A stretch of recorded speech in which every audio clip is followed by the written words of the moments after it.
Just Amanda. She's Leah. Yes. No. Okay. Well, why don't we go ahead and get going since one of our guests have to. Good evening. I would like to call to order the study session for the City Council for the City of Wheat Ridge, Colorado for March the 17th, St. Patrick's Day, 2025. Thank you all for being here. Signed up to speak. Oh, I don't. We will start this meeting, as we do most of our meetings, inviting the public to join us for comment on any item on the agenda. We have two agenda items today. The first agenda item is our legislative 2025 Legislative Forum, and we have one of our state representatives with us, Representative and Majority Leader Monica Duran is here, and our other senator, we're hoping will join us tonight. And then we also have our second item is state land use legislation impacts on Wheat Ridge. And I have no members of the public signed up to speak, so we will move from that item and go to our first agenda item, and this is our legislative forum. And I want to welcome Majority Leader Monica Duran here. Let me make sure I got everybody in the right order.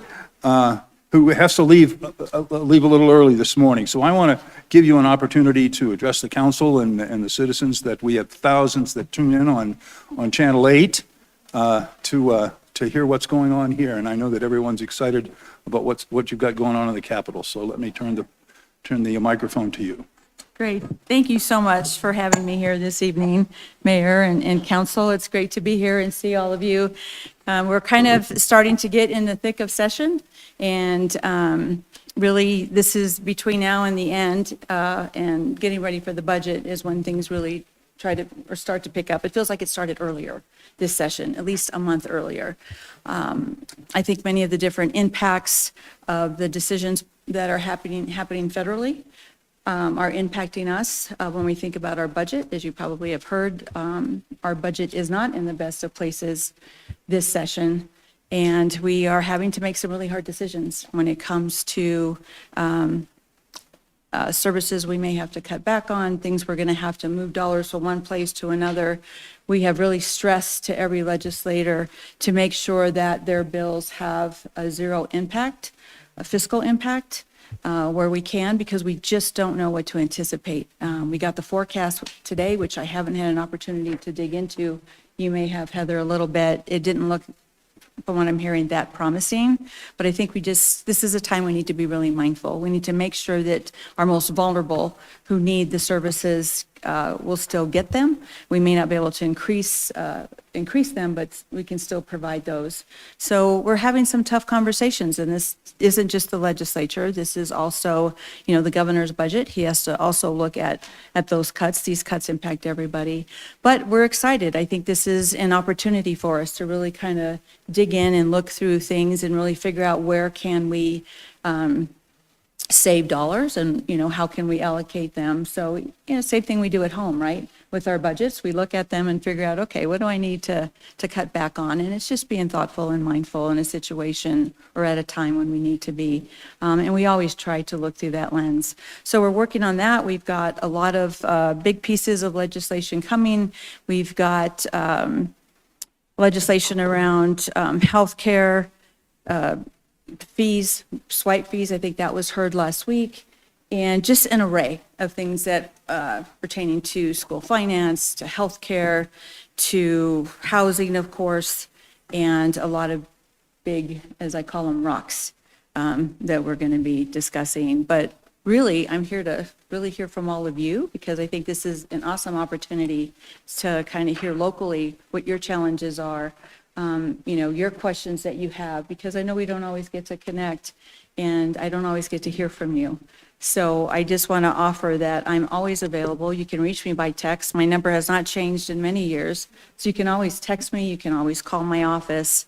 You can always flag things for me. You can always tell me, yes, we support such and such policy. I really want to hear, and I really need to hear from you. So with that, I'm happy to either dig into some bills I'm running or just kind of answer questions and really hear from all of you. What's your preference? We can do either I'd really like to hear from, All right. from council. And you had also expressed an interest in, we have a new legislative committee. Yes. That's new, and you had expressed an interest in that. So what I'd like to do, just sort of in preparation for questions, would be to introduce our legislative committee. And I would like to, Cole Haslip is our staff liaison on that. Cole, would you say a few things about the committee and maybe introduce the committee members?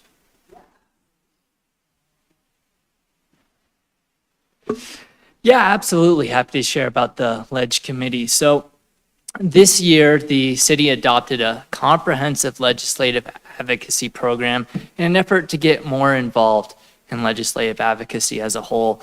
It consists of 4 parts, 4 components, the first of which is for the city council to adopt a legislative agenda, which is a broad strokes document saying what kind of bills the city would like to see in different areas like affordable housing, economic development, homelessness.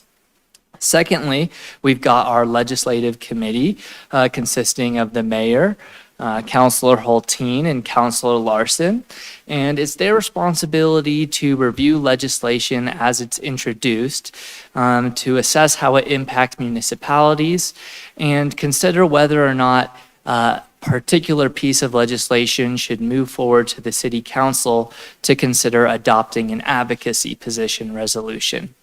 And then once those advocacy position resolutions are adopted, that initiates the lobbying process for staff. So that could be a variety of different activities, sending out letters to our legislators, hopefully engaging in some productive conversations, as well as, giving testimony at committee hearings and things like that. So that's our overview of our new initiative. Be happy to answer any questions that you may have, but I think it'd be best to turn it over to the chair of our legislative committee, Councilor Hulteen. I want to go on record that Councilor Hulteen is the chair, Councilor Larson is the vice chair, and John just sort of along for the ride. Our mayor is never along for the ride. He is right at the forefront. Thank you so much for being here. We're really grateful to have both of you and excited to share that we have really gotten more engaged in what happens under the dome. We've really recognized the last couple of years had I would say, generally good for our city, but occasionally things that have impacted us in ways that had we been at the table and used our voice more, either to engage and help direct the legislation or, to support or oppose, that it would better suit our community. So as Cole said, we have adopted our first ever legislative agenda and outlines the parameters of what's most important to us and what are the things we're going to give attention to. As you are both very familiar with, there's a lot going on at the Capitol. And so we, for us to take action, really want to make sure that the things we're contemplating have like a direct impact on the city. While in general we align with CML, there are times where either we're not in full alignment or there's specific amendments that really specifically impact our local economy or priorities.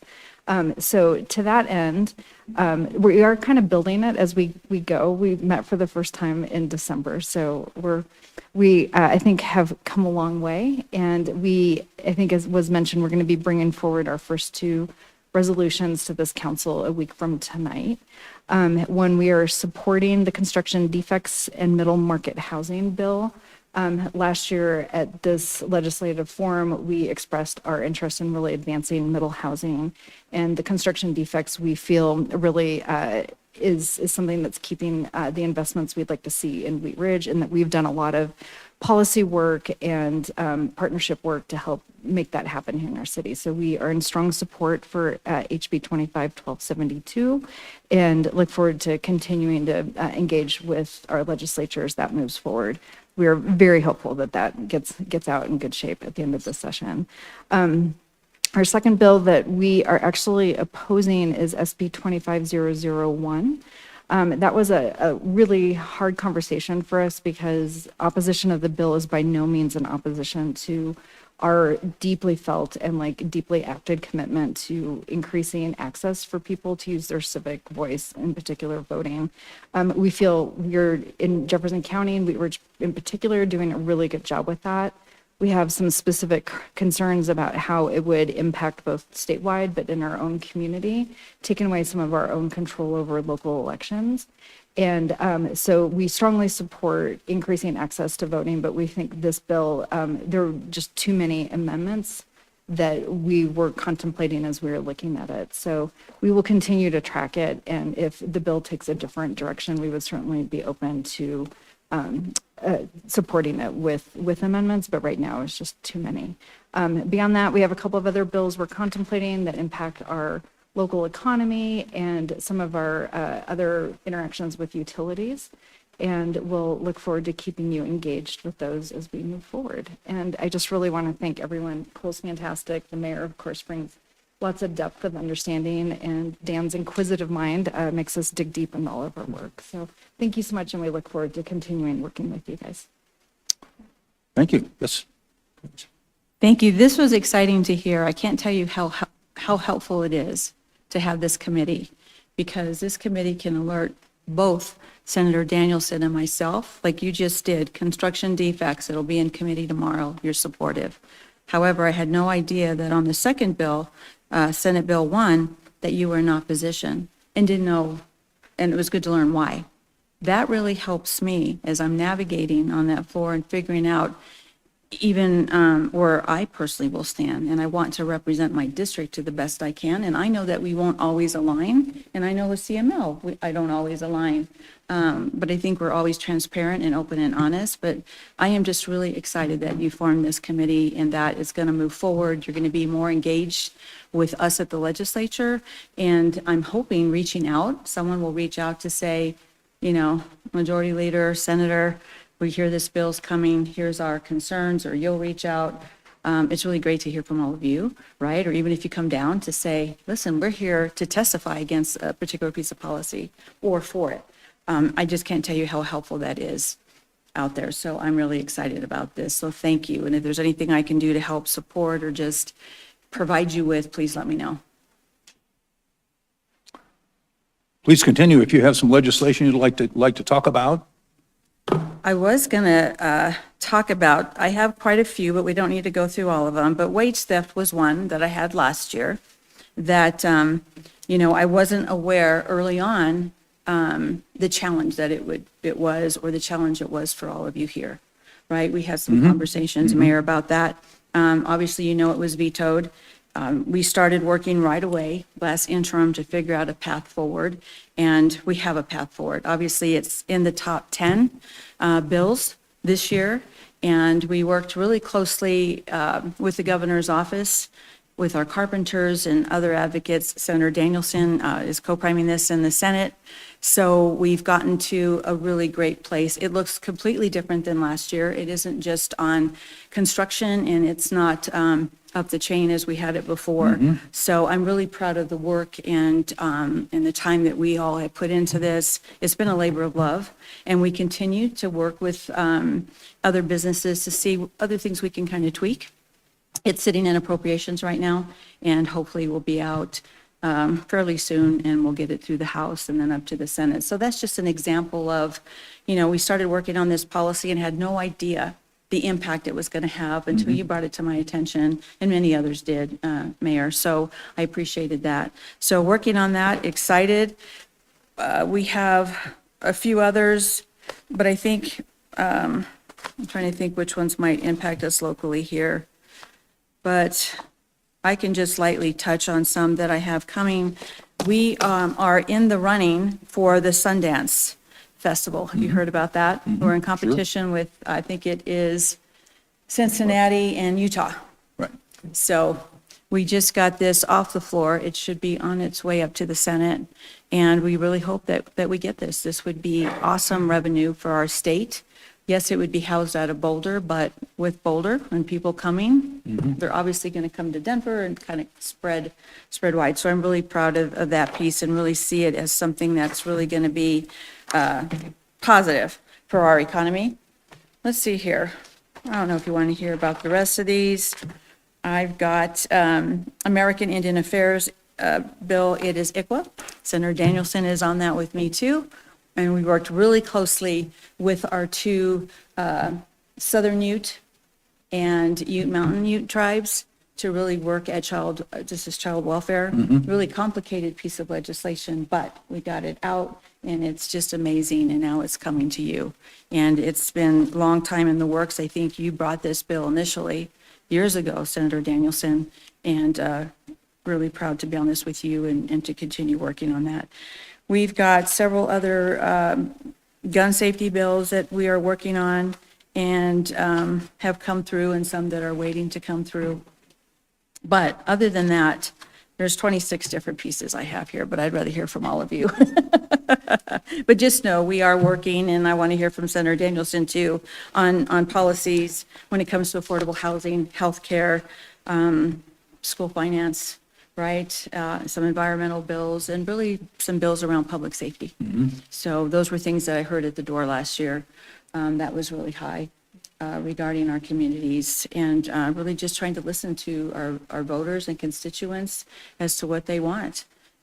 So with that, I'll take it back over to you, and Okay, thank you very much. Yes. Are there questions for the majority leader on any of this legislation or other things that are happening down at the Capitol? Mayor Pro Tem Stites. Thank you, Mr. Mayor. And this isn't specific to any bill.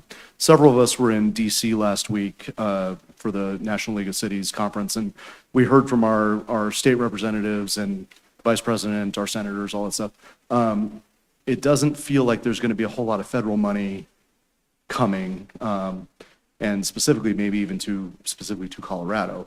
And you kind of touched on it a little bit, but can you tell us a little bit more about what you guys are doing in the state legislature to maybe think about that and what the budget will look like for the next couple of years?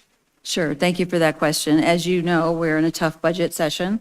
I think we were $1 billion short, and it's not because our economy isn't doing well. Our economy is doing well, but, you know, we have Tabor and we have federal cuts, so all of that is impacting. So right now, honestly, we are looking, JBC is looking at where we need to cut dollars and where we need to shift money. So the budget won't be coming until the long bill, I think it's week after next.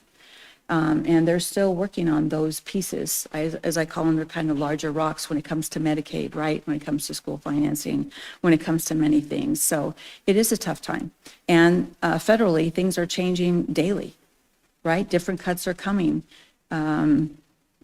We realized last year with Proposition KK, that you're probably familiar with, because we knew federal dollars had gone down from, I think it was about 50 million we used to get from the federal government for crime victims, slowly creeped down to 12 million. So last year, you know, we ran Proposition KK, which was an excise tax, 6.5% excise tax on guns and ammunition, but that strictly goes to crime victims because the funding isn't there.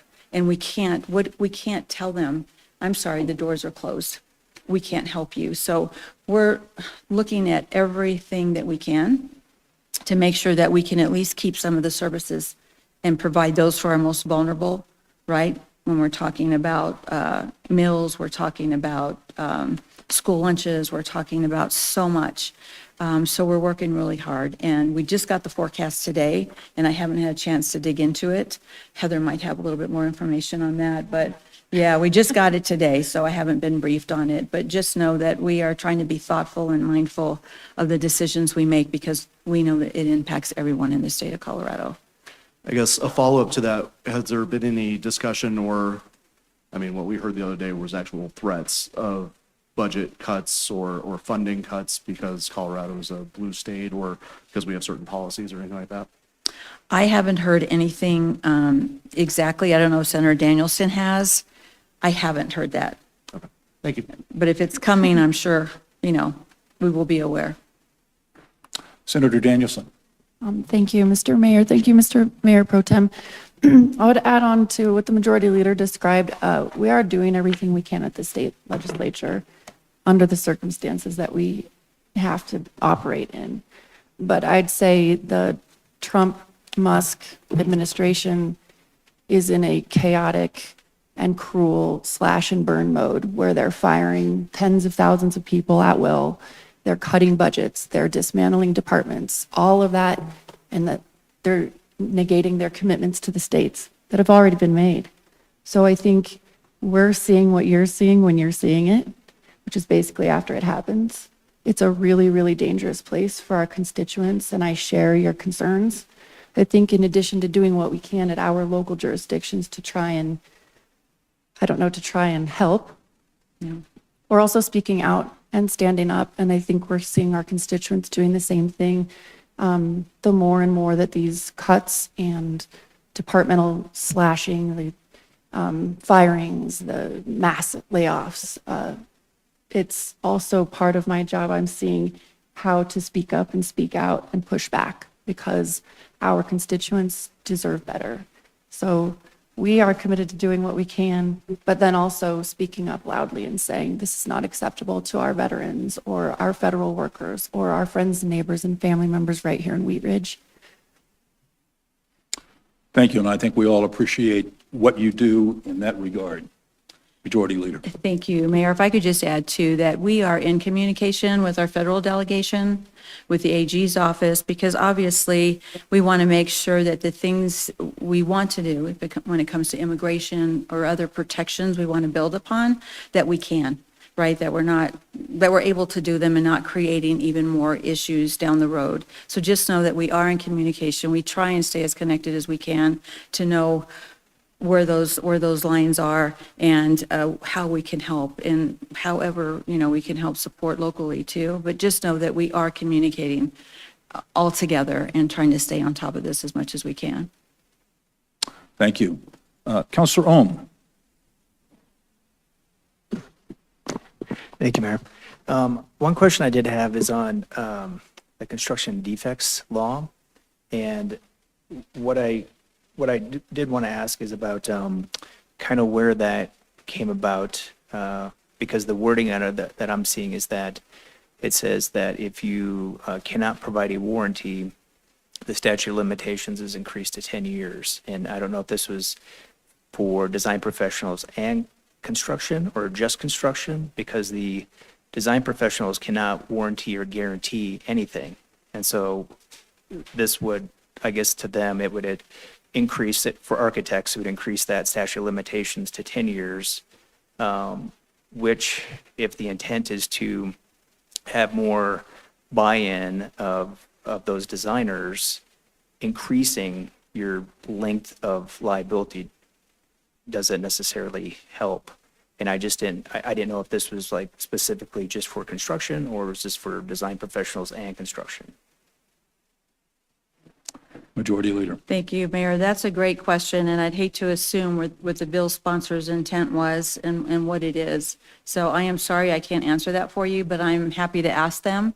It is Representative Byrd and Representative Bosnacker at the House, and that's where the bill will be tomorrow in committee. So I'm happy to ask them, or if you want to email me questions over, I can share it with them. I'm just not as dug in on this piece of policy yet because it's just coming up, but those are great questions. Thank you. Thank you. Additional questions? Councilor Hulteen. Thank you. And I just really want to acknowledge and thank both of you. This is a crazy time with our federal government, and I know it must be incredibly crazy under the dome, trying to just keep a pace of it and trying to figure out how to thread the needle of both being attentive to your constituents while also not invoking the ire of a vindictive administration. So I just want to really appreciate that work. I think is hard for all of us right now. I want to be clear, I am not wearing my chair of the legislative committee hat with this comment. This is a bill that we will be discussing, but I have some concerns about HB 1220, which is the regulation of selling natural supplements, requiring licensure for people who advise and sell supplements. We are a grocery store economy in the city, and we have both a Natural Grocers and a Sprouts. So a considerable amount of our tax base is actually impacted by that decision. I do see it passed out of committee, 10 support, 3 against. So it is moving forward and will be in committee again on the 26th. And that is one we haven't had a chance to discuss at the legislative committee, but I've flagged it and have concerns about that economic impact. And we have grocery stores that sell a lot of supplements and people who depend on having access to people who can help them with that. And the licensure of that would really be a negative, create additional economic burden for one of our primary tax revenue sources in the city. So if you would keep that in consideration as that bill moves through, appreciate that. Majority Leader. Thank you, Mayor. Thank you for flagging that. I haven't heard the bill yet. I don't always know, they get introduced and they get assigned to committee, and then I get them after they come out of committee or out of finance. You said it's going to another committee. I'm assuming it's going to finance. It's going to appropriations.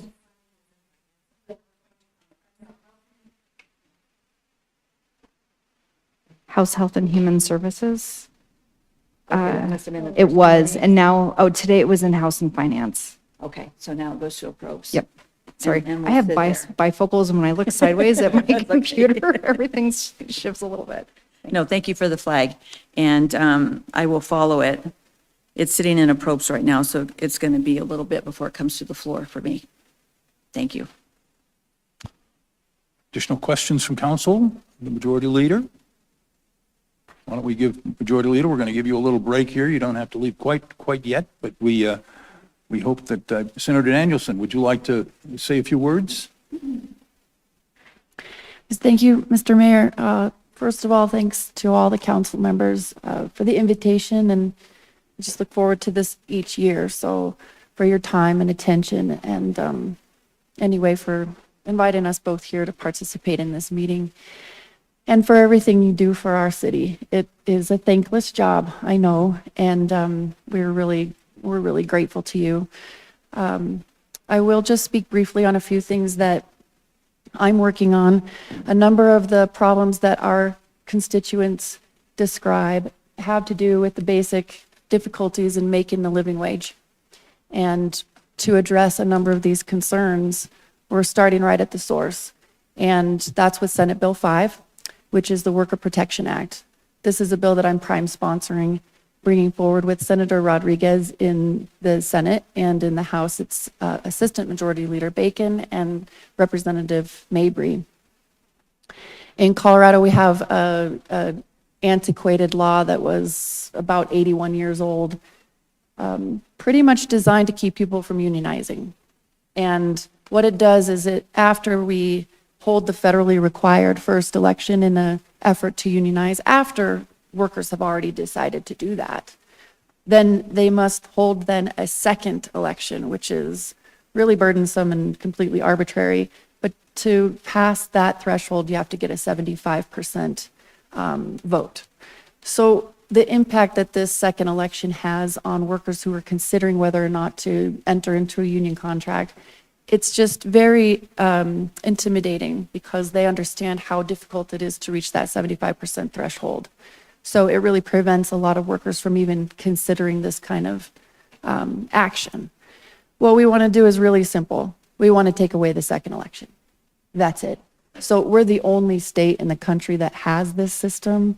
We want to eliminate this kind of burdensome barrier that the state of Colorado is actually putting on the workers. If they've decided that a union contract is the way they want to proceed, the state of Colorado should step away, remove this barrier, and let them do what they want to do. So that's one of my main priority bills, and a priority of the Senate and the House. And I will also say, of our broad Colorado community, the support for unions is at an all-time high, I mean, rivaled only by the post-war sentiment. People understand that the way forward for better wages, better benefits, and safety on the job oftentimes means a union contract, unless you're lucky enough to work with a business, which many do, who provide these things to their workers without, a union being part of it.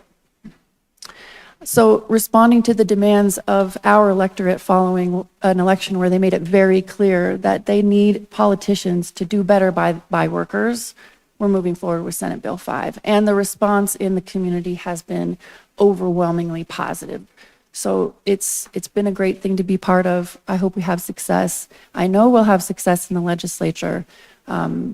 The governor is just quite not as on board as I think his constituents wish him to be. But we're still working with the office, always do, and the proponents to try and earn his support.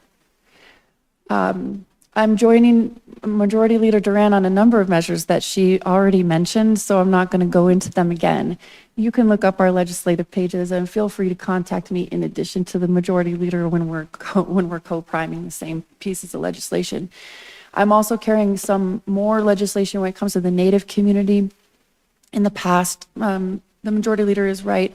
I've passed bills to eliminate the use of racist mascots, to establish the Office of Missing and Murdered Indigenous Relatives, to allow for Native graduates to wear regalia in their ceremonies, the Indian Child Welfare Act, land annexation, and so we've built a very strong relationship in the last few years.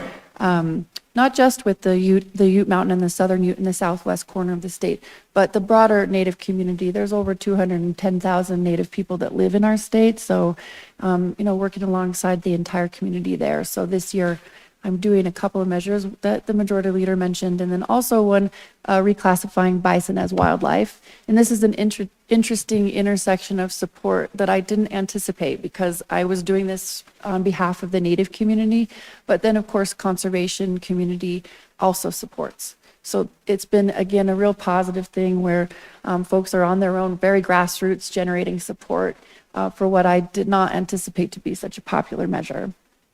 And then also working on a measure to allow for the state to recognize tribal court orders and commitment orders and that kind of thing. So, piece by piece, breaking down some problems that we have as the state of Colorado and how we need to work towards a better government-to-government relationship with both of the Ute tribes and then better serve the Native community across the state. I'm also working on a gun violence prevention measure to further strengthen the laws around gun shows. The ceasefire, Colorado has been focused on this ever since Columbine and closing those loopholes with gun shows. There's a little bit more work we could do, so taking a look at that. And again, I know that none of these things will solve gun violence, the public health crisis that is gun violence. But piece by piece, we can help save the lives of our friends and neighbors across the state. So this is another step in that effort. And again, the Majority Leader has been an excellent leader on gun violence prevention. I'll be doing one measure with the disability community to kind of improve voc rehab. And then the other kind of major piece of legislation that I'm bringing forward again this year is the Child Sexual Abuse Accountability Amendment. I think we discussed this last year. Referring to the ballot a measure that would allow for survivors of childhood sexual abuse to pursue claims against their abusers no matter when it happened. Seemed like a pretty easy thing to support. 87% or 86% of the state voters supported it, but the 12 Republicans in the Senate did not.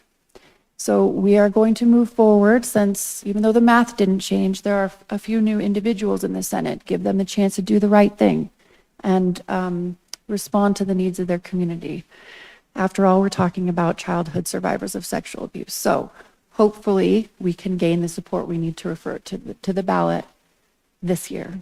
If not, the coalition of supporters and the survivor community, leaders like Majority Leader Duran and we have steps to take to get it on the ballot through signature gathering that I hope we don't have to pursue, but if that's the reality, so be it. And those are kind of the things that I'm focused on this year. I'd love to take any questions about that. And if I can't answer them, much like the Majority Leader, and also she's carrying that too. We do, I suppose, partner together pretty frequently. But you're very lucky, people of Wheat Ridge, to have the Majority Leader as your state representative. I know I am. I feel very lucky. So it's no coincidence that we partner together. I trust and admire her work. So I suppose that's why we end up on a lot of things, because we enjoy working together and she does a lot of hard work. So thank you again. And like I said, Mr. Mayor, if there are questions, happy to try to answer. Okay, thank you very much. I know the time is just after 7 and you had a hard stop. I would love to have you stay if you can, but I want to say thank you very much for coming. I want to say thank you very much for your work in stakeholding in the 001. I think it was very, it's been made for a much better piece of legislation. And we've got some still some good challenges ahead, but I enjoy your work on our behalf. So thank you very much for coming tonight. Thank you for your work as majority leader and your work in the House for the citizens of the district that you represent. Well, thank you so much. Thank you for having me. I do really enjoy this dialogue because I really feel connected to my district. So thank you for the opportunity to come here. Thank you for, Senator Danielson and I do align a lot on many different pieces of policy, and it's just really helpful to have that support up in the Senate. So thank you. And please don't hesitate. Keep me up to date on those bills. I will follow this one that's going to be in approps that you mentioned. And just thank you so much. It's just an honor to serve Wheat Ridge, and so happy that you have this new committee formed. It's just going to be much better dialogue between us and you. So thank you so much. Thank you. You're Have a good evening. Now, we'll turn to questions for Senator Danielson.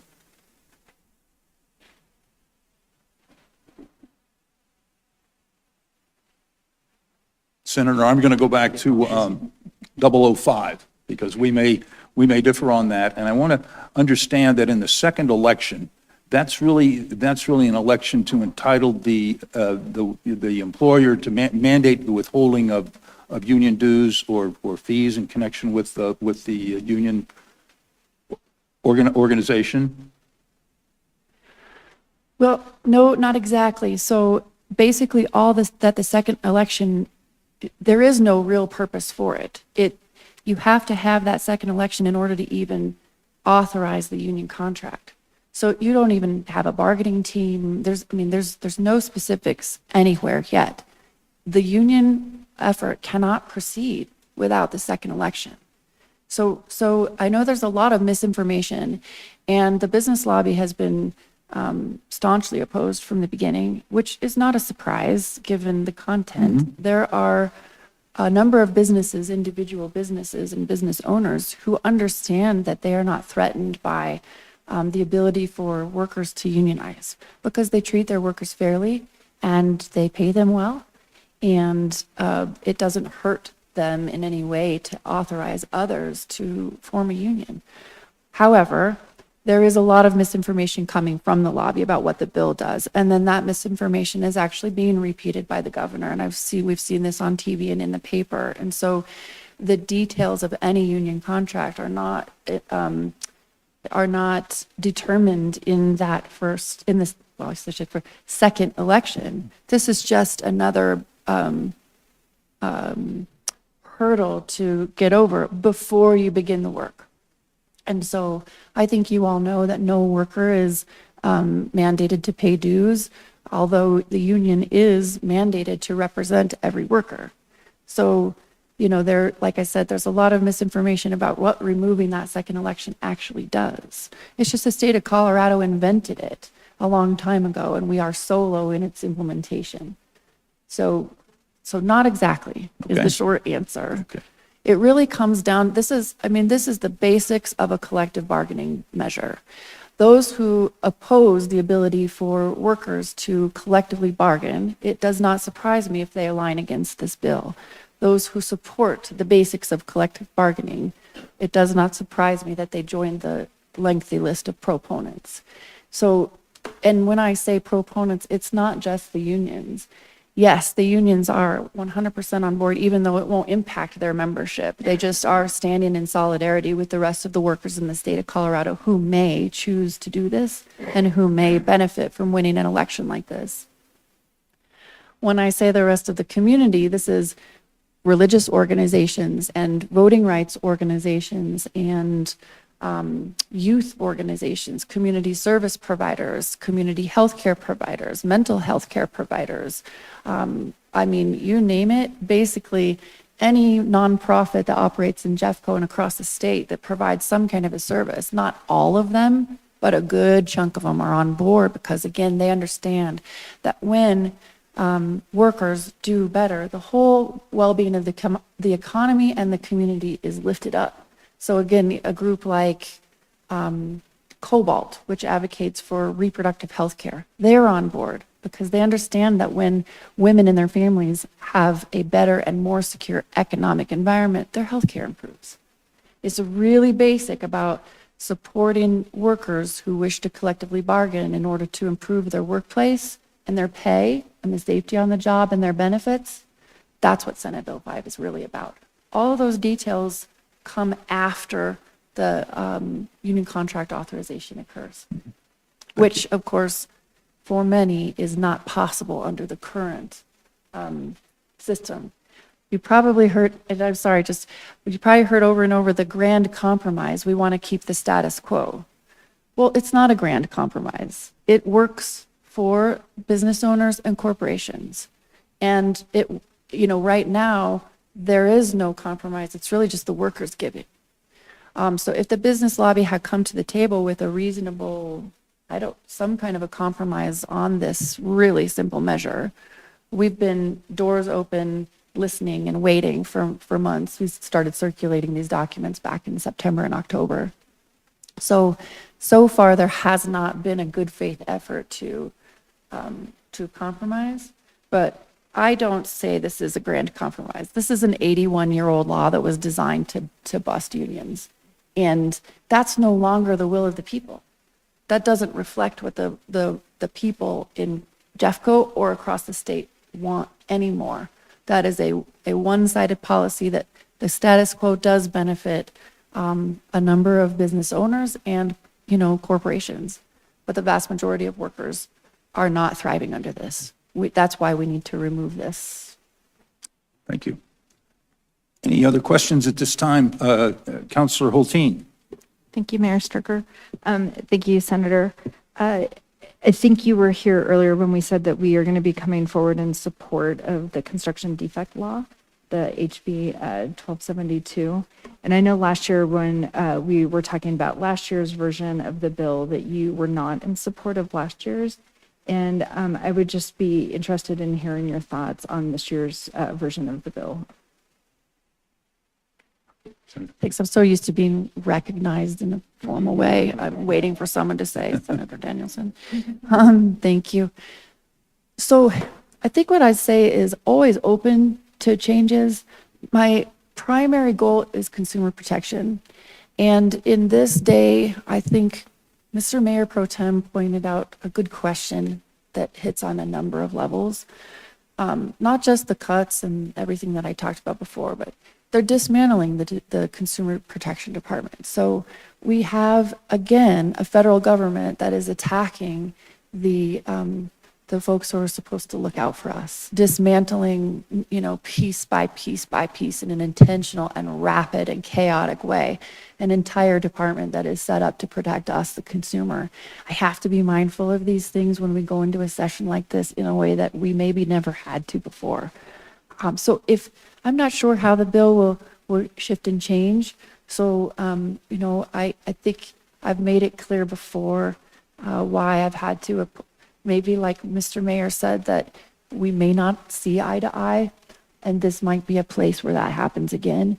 But I also want to give it time. So as Madam Majority Leader said, I believe it's in committee in the House, so we can see how it shifts. But if I opposed something like this, it would be because, in my opinion, or in the opinion of our constituents, I, like you, monitor the communication coming in from the grassroots. What do our constituents need and want us to do in a time where we're all trying to address a lack of affordable housing? Is this the way, or is there a better way that doesn't compromise our consumer protections? So I think I'll see how it comes from the House. And then, much like Madam Majority Leader said, we can visit again. And I know you've got great lobbyists in the Capitol, but also feel free to call my cell phone and or reach to my office directly, and we can look again.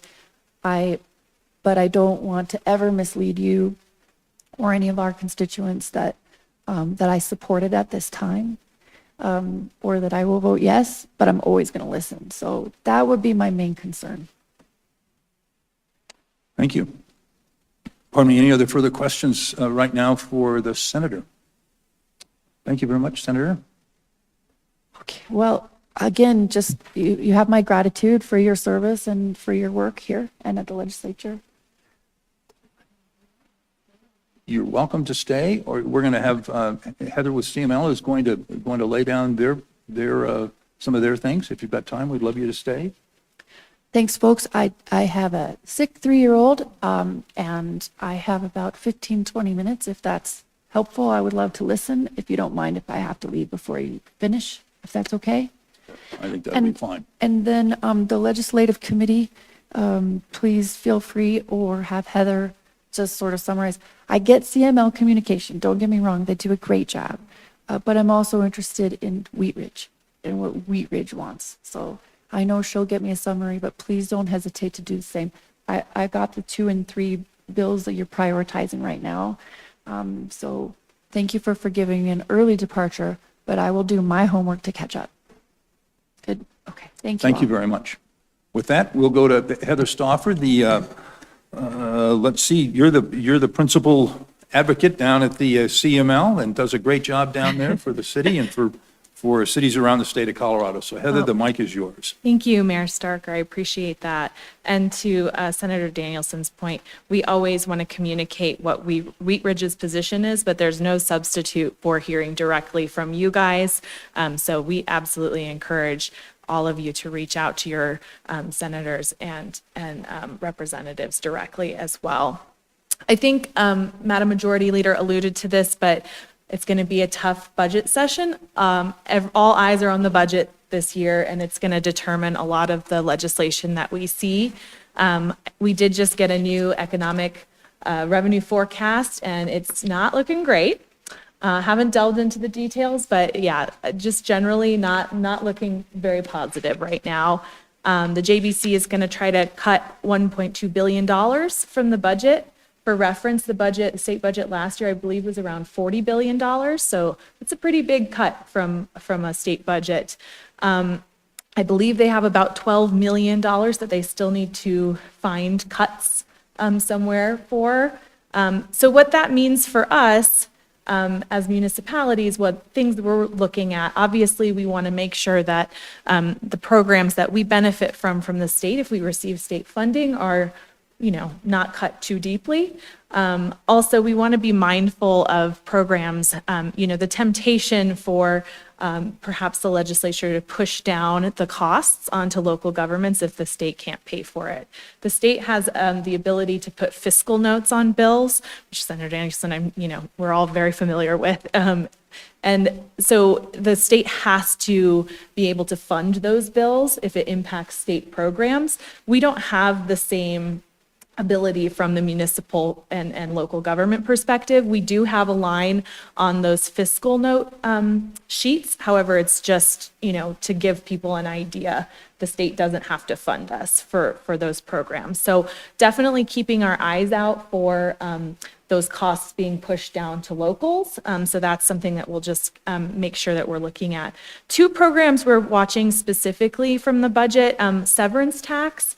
This has got a huge target on it this year. The governor's budget proposed moving $20 million from severance tax revenues to the general fund to help balance the budget. This isn't the first time that the General Assembly has swept severance tax dollars. Those severance tax dollars, a portion of them that go into the local government severance tax fund, are used for those energy and mineral impact grants. So that's roads and bridges, that's water projects, a lot of times community, any kind of community program, they're pretty flexible. So unfortunately, they do have a pretty big target on them this year. We did just receive in the updated economic forecast, severance tax is going to be really, really, really down this year. So I'm not even sure if there's going to be any money going through. So we'll see how that impacts everything. And then the First Appearance Grant Program, that's a program through DOLA that reimburses the cost of first appearance for courts, municipal courts. So we know that program is also on the chopping block. We're hoping that we can at least save the structure of that program and in order to build upon it in future years. But those are 2 programs in particular that we're watching for the budget this year. I did want to just mention the construction defects in middle market housing, 1272. That is something that we're also supporting. We're going to be in committee tomorrow testifying in support of it. We're hoping that that comes out of committee, and we'll be supporting it all the way through. So I'm happy to bring any kind of messages from the Legislative Council as much as you would like. I don't know if you guys are having anybody come to testify tomorrow, or there's plenty of other opportunities to testify as well. So that is one that we're looking at as well. I did want to mention, I'll just mention a couple, and then I'm happy to answer questions on anything that you guys have. One of the bills that we're looking at that was in the Senate today is the House Bill 1056. This is the local government wireless permitting bill. This is being brought by AT&T. And it really is an attempt to bypass local permitting for cell phone towers. And what they'd like to do is they would like to move the shot clocks down from 150 days, I believe it is the current federal requirement, to about 90 to 120 days. There's also deemed approved language in there. So if we don't permit within that time frame, the permit is just deemed approved. So we obviously have a lot of concerns about this. Our lobbyists were able to get an amendment on today on the Senate floor, which we were pretty happy about. But that is one that will be heard on third reading and final passage tomorrow. So, just letting you guys know, just in case you want to talk to your senator about it. Just put a plug. The 120 days. It does have the 120 days still in it. However, the tolling language, we got an amendment on the tolling language, which don't ask me what that is because I don't know. Is it okay while Senator's here if Lauren speaks to this maybe a little bit? Certainly. So I think generally speaking, we've amended our code maybe 2 or 3 times in my 15 years here to comply with existing state or federal regulations that already give us a time clock. So from an applicant standpoint, the best application to submit in Wheat Ridge is telecom because it's very predictable. We have a shot clock for every type of telecom, building mounted, roof mounted, or freestanding. No other customer of any kind, housing, affordable or otherwise, gets that predictability. So, the only discretion we have in our code as it relates to telecom is when it's a new freestanding facility that's not co-locating. We've never denied one. It's always just to make sure it's a large tower that's context sensitive. So we've not had any challenges or complaints. We actually are the leaseholder. We have tenants here at City Hall on our tower. I would say the negotiation of the lease is more time consuming than the permit or the entitlement process. So, I feel confident in saying that our current requirements, as they comply with current state and federal law, are providing what's needed for our telecom customers. Yeah, and I'll just add that this is a bill, I believe, that they're running across the country. So they have not been able to provide us any actual examples of problems that they're having with permitting with local governments. It's really just kind of a nuisance that they would like to get rid of, it seems. So hoping Didn't that that bill come from the interim committee? it did, yeah. So yeah. I think and the sponsors bring the bill. I mean, this is Senator Henriksen from Pueblo and Senator Roberts he represents a lot of the rural districts up in the mountain corridor, and the I-70 corridor, and up into the northwestern part of the state. And so they have obligations to their rural customers. And I grew up in northeastern Weld County. I know what it's like to lag behind in terms of communications. When I tell people that we had a party line, a lot of people don't even know what that is. Thank goodness, right? Sure. I knew my ring. So the sponsors will say, again, this is their effort to bring connectivity, et cetera, to their constituents. And, You bet. it's, again, like I said, I know something about that. And so that's why they're bringing this. I heard the debate today. So, that's sort of the balance that we're asked to strike. Yeah. And connectivity was something that we did talk about, and obviously we want to increase coverage. I think we're just concerned that this doesn't actually increase coverage in the areas that need it. So that was one factor for sure in our conversations at CML about the bill. So I wanted to just mention Voting Rights Act as well, because you had brought that up. And I think Councilwoman Hulteen said it really well. The bill, we're actually in an amend position on that bill. We have some major concerns about the application of the bill. Obviously, we don't want to see any voter suppression or prerequisites to voting or running for office in our communities, and I don't think that we have in Colorado in our municipal elections. The application to municipalities, and particularly home rule municipalities, we believe is unconstitutional. We do have about 113 years of case law to say that municipalities have control over all matters of their local elections. And it's very clear to us, I think, that the bill is looking to change specific policies via litigation.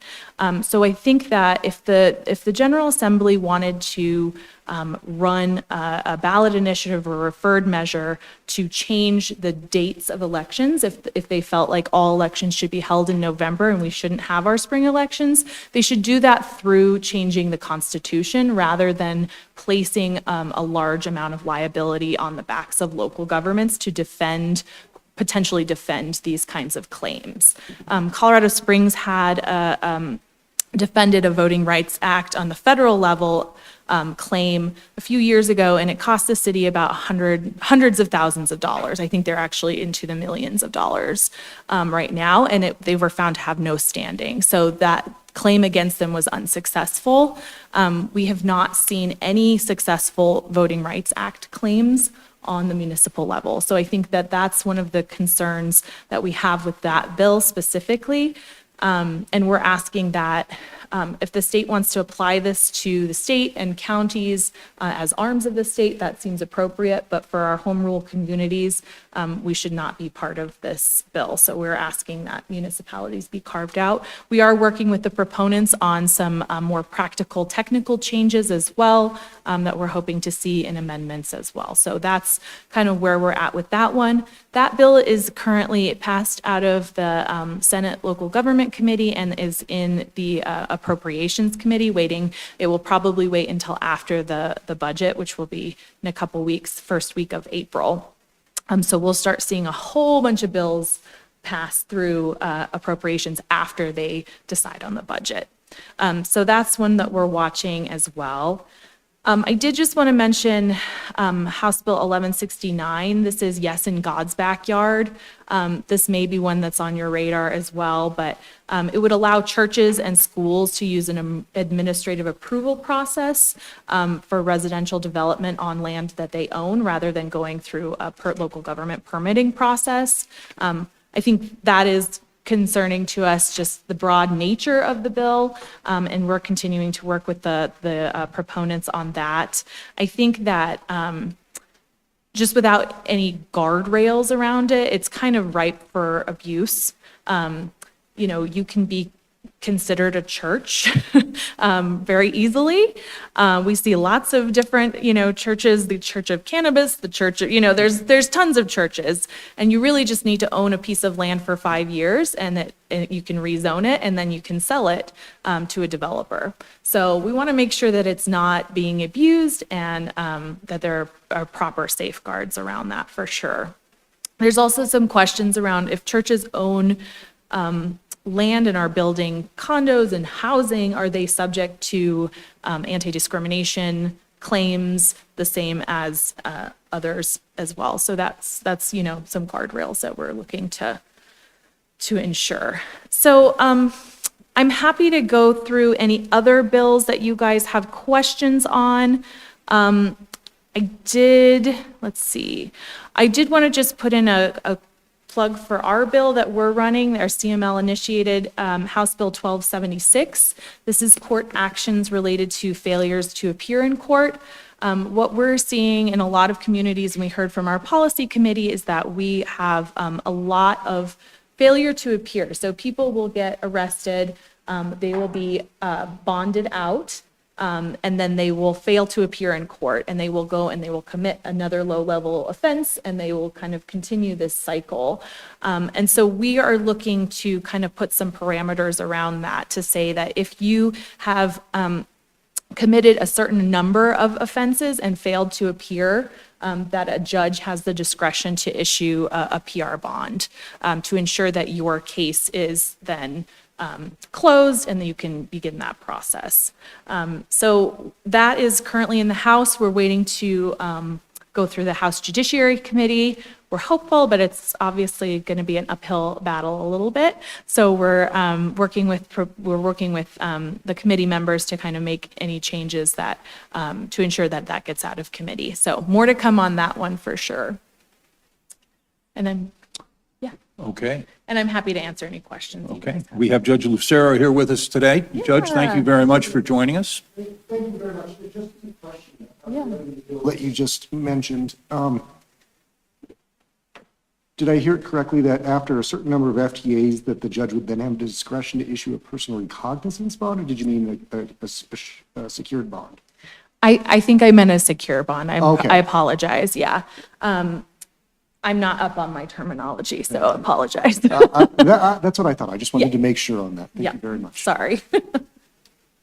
So questions from council on this legislation or others that you may want to talk with Heather about?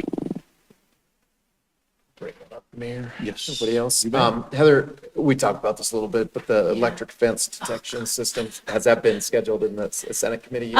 or- That has not been scheduled quite yet. I am talking to members of the committee. So that bill is coming from an electric fence security company. We saw it last year from the same security company. It died in the Senate Local Government Committee.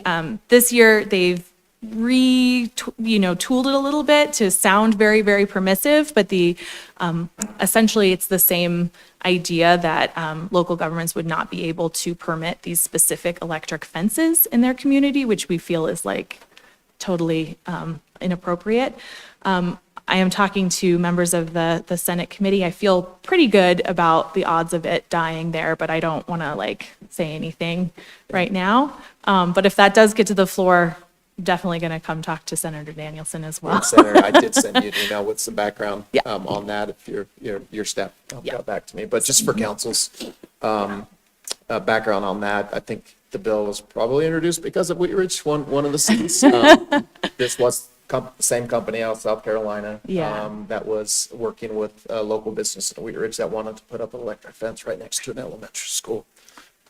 We eventually allowed it, but we required a special use permit process so that those issues with the concerns about electric fence next to an elementary school could be addressed, and they addressed them. But, so we don't believe that this should be just allowed anywhere in the community. I know it was amended, so now it's only in industrial and commercial. Yeah, it was amended, residential was amended out, so it only would apply to commercial and mixed use, I guess was not specifically called out, but, And this one would still be, I think, it was for Camping World on the frontage road. They were having security issues, so we wanted to work with them, but again, it was shares a border with an elementary school, and they wanted to put electric fence up right where the kids were playing. yeah.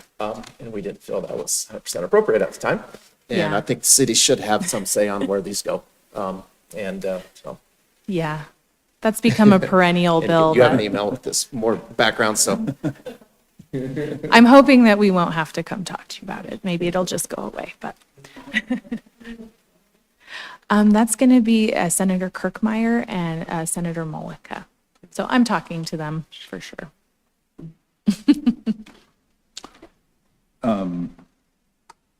Heather, I had another one here that has some local interest in Golden, HB 1039, commercial vehicle muffler requirements. Yes. And it looks like CML is supporting that. You have, We are supporting that. That did come from the city of Golden, and they're very concerned about their ability to, I think it allows you to, let me just really quick remind myself, it's been a little while.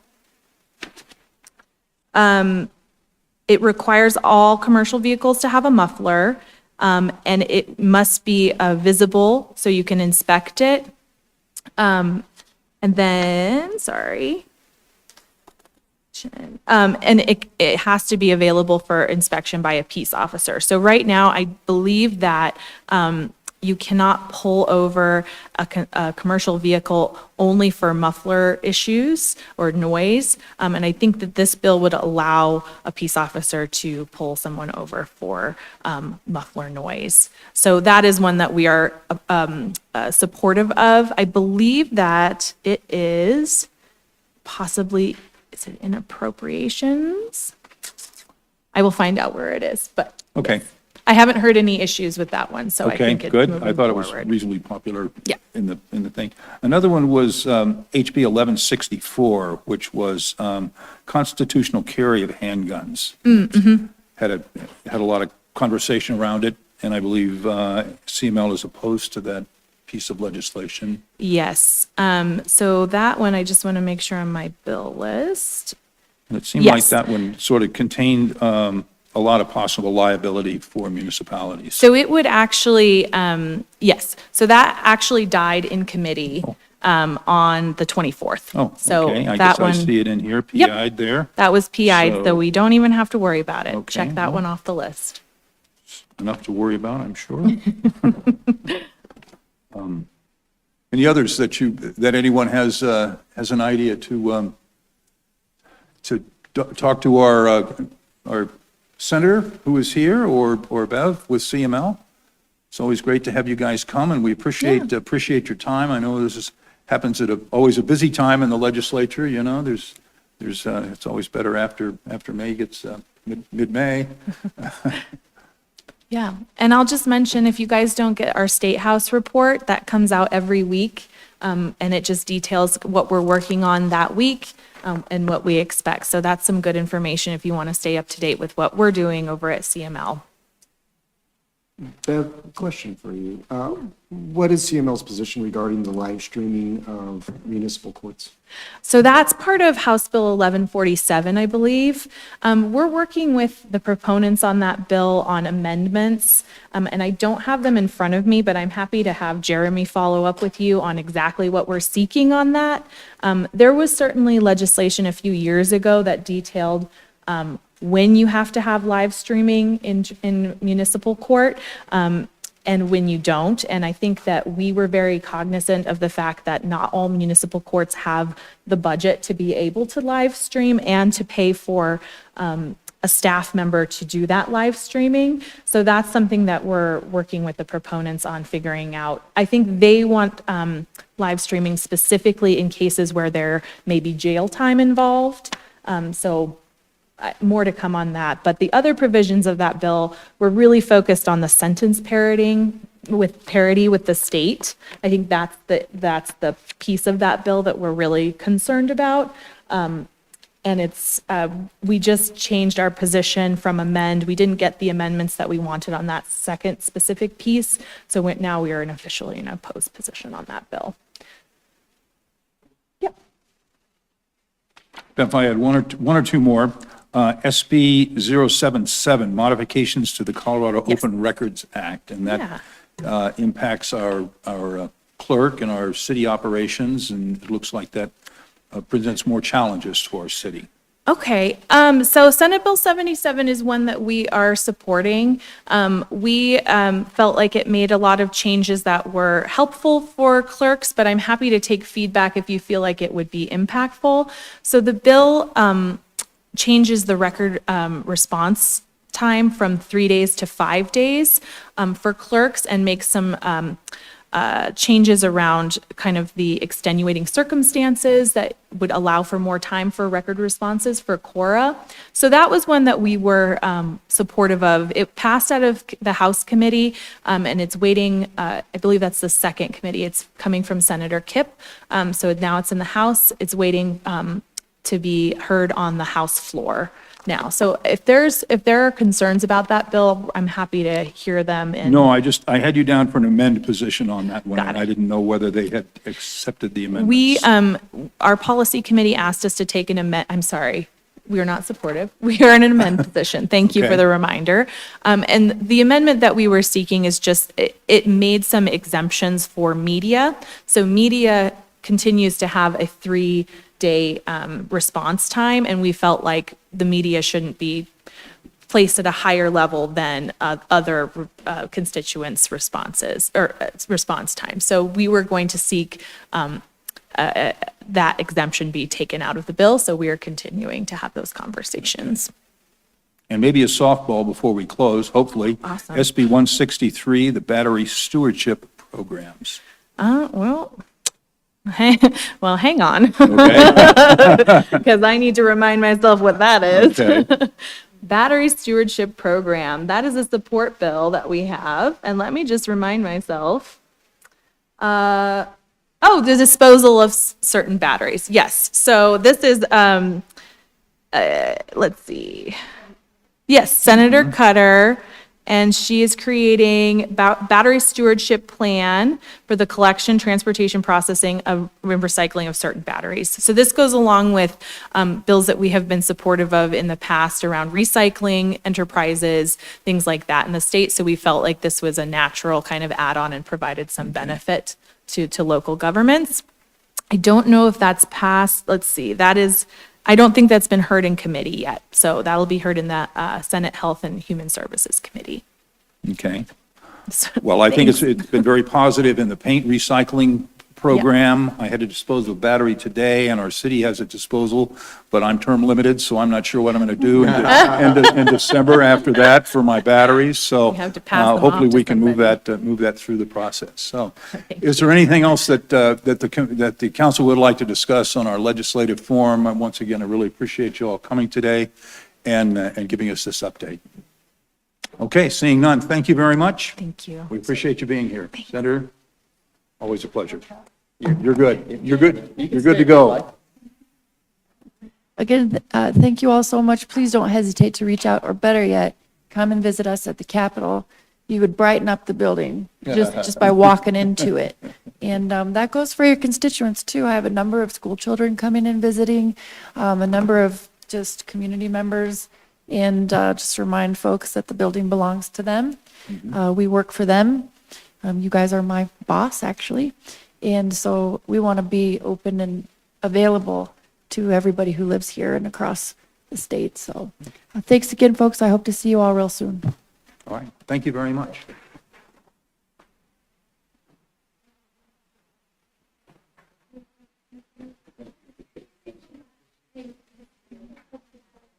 Thanks, Heather. Appreciate it. Yep. Yeah, you too. Hang in there. Yeah, yeah. Appreciate you coming out every year. Anytime. I think I told you, I'm like 10 minutes away. Oh, that's right. I'm in Yeah. Arvada, so Oh, this yeah. is It's on your way home. It's so easy.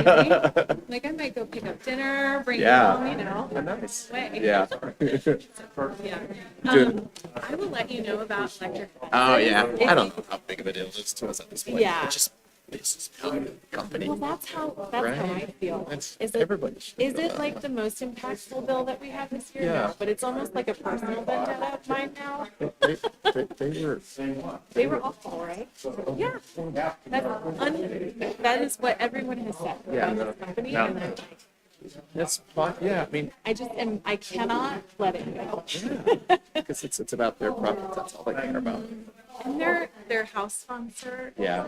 Their house representative referred to them like so many times. "Oh, this won't change anything for local government." So I'm like, you know what? If this passes, I'm just gonna tell everybody to keep doing it, Yeah. because we have Yeah. on the record, Yeah. their Yeah. legislators saying Yeah. that they're. Won't change anything. So. Well, thank you. Yeah, Appreciate thank it. you so All right. much. Yep. Have a great night.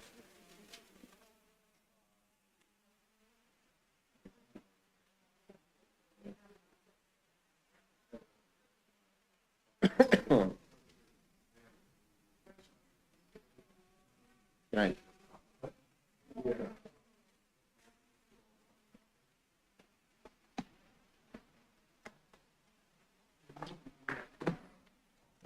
It's gone too.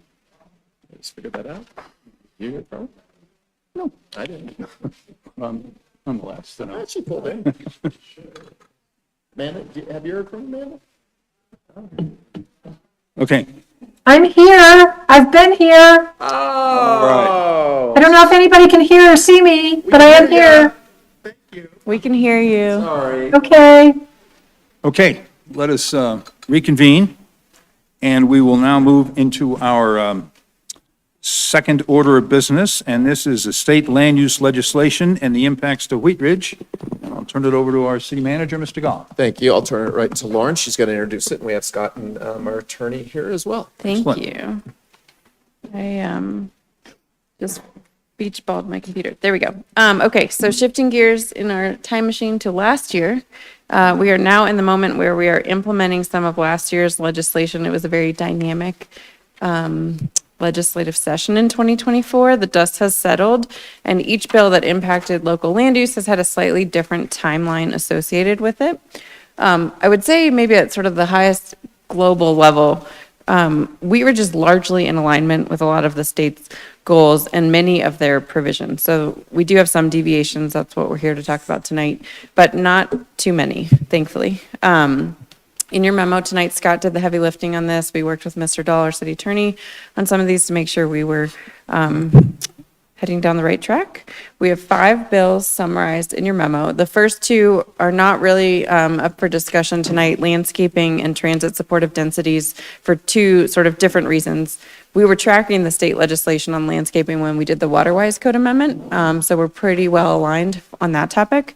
And then as it relates to transit supportive densities, that is a much longer timeline. That's related to housing, particularly on our transit corridors. We're in good shape for much of that bill, and then still digesting the other pieces and working with the Department of Local Affairs. So we'll come back to you later this year to talk about 1313.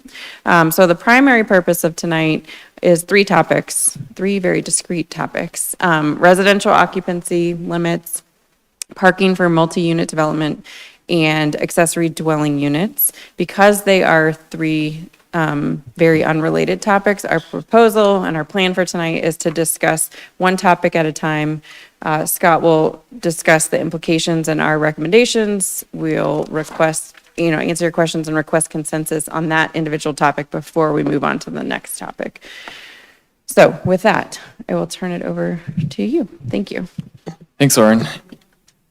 Yeah, so I'll briefly go over the landscaping and TOC's bill, and then give some more background on kind of the general gist of these bills, and talking about statewide concern a little bit as well. So yeah, like Lauren said, the landscaping practices for water conservation, that actually takes effect in January of 2026, but we were so ahead of it. The Waterwise ordinance that was passed last year was modified to be in compliance with those regulations for the most part. There are a couple things that we realized kind of after the fact that need to be tweaked or aren't quite working, but nothing substantial. And actually, some of those we actually modified as part of the conforming amendments when council passed the mixed-use Lutheran Legacy Campus regulations. So we're just going to go through the code one more time and make sure everything's there. And then just some kind of technical things about how we calculate landscaping need to be clarified. But again, nothing substantial. We'll bring those forward at some point to you as part of a code cleanup ordinance, or if we can package everything together, we'll put those in there as well. For TOCs, the Transit-Oriented Communities Bill, HB 24-1313, the bill actually takes effect in June of this year, but our detailed reporting is not actually due until December of 2026. So we've got some time there. The state is also releasing guidance on this bill a lot more slowly than the other ones, so we don't have as good of direction on how this might impact Wheat Ridge. I think there's some news articles out there and some stories about how people think it might impact them, but we don't actually totally know yet. So more to come on this, likely later this year or early next year. So I'll go ahead and go back to the background. The memo is organized by bill. I'm going to kind of talk about what the bill does, and then give a little discussion and staff's input on how the bill may or may not impact Wheat Ridge. And then at the end, we have some recommendations based on both getting into compliance with state law, but also just kind of our general recommendations for how this type of topic probably should be addressed in our code. Wheat Ridge is a home rule city, municipality, and then House bills kind of are split between, state bills are split between local, mixed, and statewide concern. I don't want to go through everything in here, but I do want to mention that all bills discussed within this memo are categorized as mixed concern, meaning that there's some local legislation basically coexists with the state legislation so long that it does not permit what the state legislation prohibits. So again, it's kind of a mix. I think a lot of these actually started out as more strongly written and possibly statewide concern, and through some lobbying efforts, both from Wheat Ridge and CML, they've been watered down a bit to be more of these mixed concern. So with that, you can kind of get into this, all those paragraphs that our city attorney wrote on local control. So I'll go ahead and dive right into HB 24 1007, which is the residential occupancy limits. Good to go? All right, let's do it. So this bill is really simple. I think it was less than a page. It prohibits municipalities from limiting the number of people who may live together in a single dwelling unit based on familial relationships and whether or not they are related. Occupancy can still be regulated based on health and safety standards such as building codes or fire codes or any applicable affordable housing program guidelines. This bill actually took effect right away in July of 2024. And as part of getting into compliance with that bill, ballot measure 2B was approved by the Wheat Ridge voters in November 2024. One of those changes was actually to remove family unit and the number from the charter in anticipation of potential future changes to the city code. So that was passed and approved and done, and that put the city charter in compliance with the statewide legislation. But other portions of the code, notably the zoning code that reference family units, were not updated. This one, we don't actually have a lot of discussion because our charter is now in compliance and we did get voter approval, but we will need to modify the definition of family, congregate care home, and our occupancy limit section to remove that numerical limit and rely instead on building code standards and health and safety standards, just to ensure that the zoning code matches the approved charter amendment. I think Lauren knows this probably better than anyone here. It was a real challenge to enforce occupancy limits.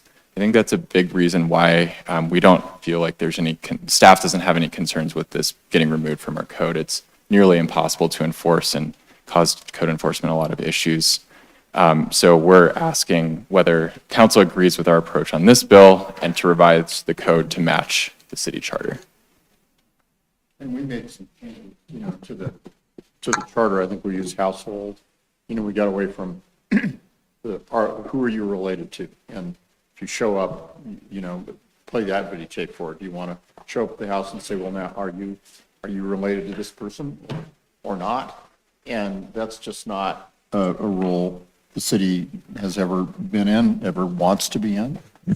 Similarly, almost every city until this bill had the classic, okay, any number of related family members, but no more than 5 unrelated persons. Similarly, you show up on the front door and say, okay, how many of you are living here and are you related or not? Not a useful standard. And we found, and other cities have found, that it's just not that difficult at all to shift to describing households and saying what we really are concerned with here is residential safety and occupancy vis-a-vis safety standards in that building. And that, I think, is much better territory, really, for a city to regulate the same kind of concerns. Not that there aren't such concerns, a home that's really overloaded and doesn't have exit windows in the basement bedrooms, those kinds of things, but we know where to look for that, and it's a lot more objective. I believe the change here will be pretty simple, pardon me, to the definition, I think, for congregate care home and some others that will switch out the term family. And other cities that I work with have done that, and it's not been a problem.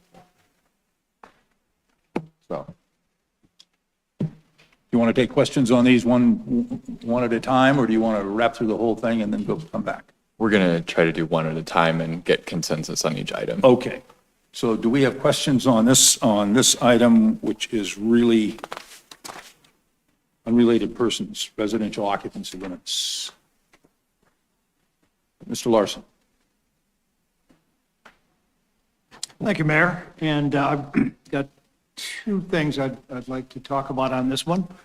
The first one has to do with that, obviously, for us to enforce or try to enforce something that says, are the people living in this house related by family, would be next to impossible, and it just made sense and the voters told us that it was time to update our code. Just stepping one back before all this, though, one of the questions that come around every 10 years when there's a US Census is how many people live in your house and what are their names? So the information about who's in the house, I believe, is available if we really wanted to look. I think that it is, but I think what the state legislation is telling us is don't regulate from a zoning standpoint and health and safety standpoint based upon family relationship. That does not mean that family relationships aren't still important for other purposes, not least of which is the census. So I don't see any particular conflict between, that information being available. What do you use it for? Do you use it for the census and figuring that out, or do you use it to regulate how many people can be in the building? Yes to the first, no to the second. But information's powerful, but it's what you use it for that I think is fair game for the legislature to address. And in this particular arena, there are other arenas. When I worked at CML and sat in Heather Stauffer's seat years ago, we would really push back on things that were really matters for local concern. I think it's much less so here. Then the other question I have, I guess, has to do with, I guess it's unintended consequences, because just the other day, there was an article in the Colorado Sun about a situation in Grand Junction where you had looked like a nonprofit went and bought a fairly large house, something like 4,000 square feet. And the neighbors immediately started complaining about the people that were the men, it was all men, being dropped off by a sheriff's deputy in shackles and then moving into the home. Number of complaints about sleeping on the lawn and the curb, and it turned into it sounds like it's turned into a very big nuisance for the people in that neighborhood. And the point of the article is that this could be, or likely is, a consequence of the lack of ability of a municipality to enforce this sort of who lives in that house in a neighborhood. And again, I don't think that it's the city's responsibility to tell people that, who can live in your house, but in this case, where it becomes a nuisance to the neighborhood, are there some guardrails that we can think about for something like this? Well, there are, and the city has a group home regulatory scheme that requires permitting for group homes for those purposes. And we are allowed to limit to a number, I forget what it is. And in fact, there have been group homes that the city has had to do enforcement on that are group homes for recovering addicts, alcoholics, other disabilities. And we've hewed pretty closely to numbers that are present in state statute for other types of group homes, developmentally disabled. I forget what the number is now. I used to have it just in my head all the time. 8, is it 8? It's 8.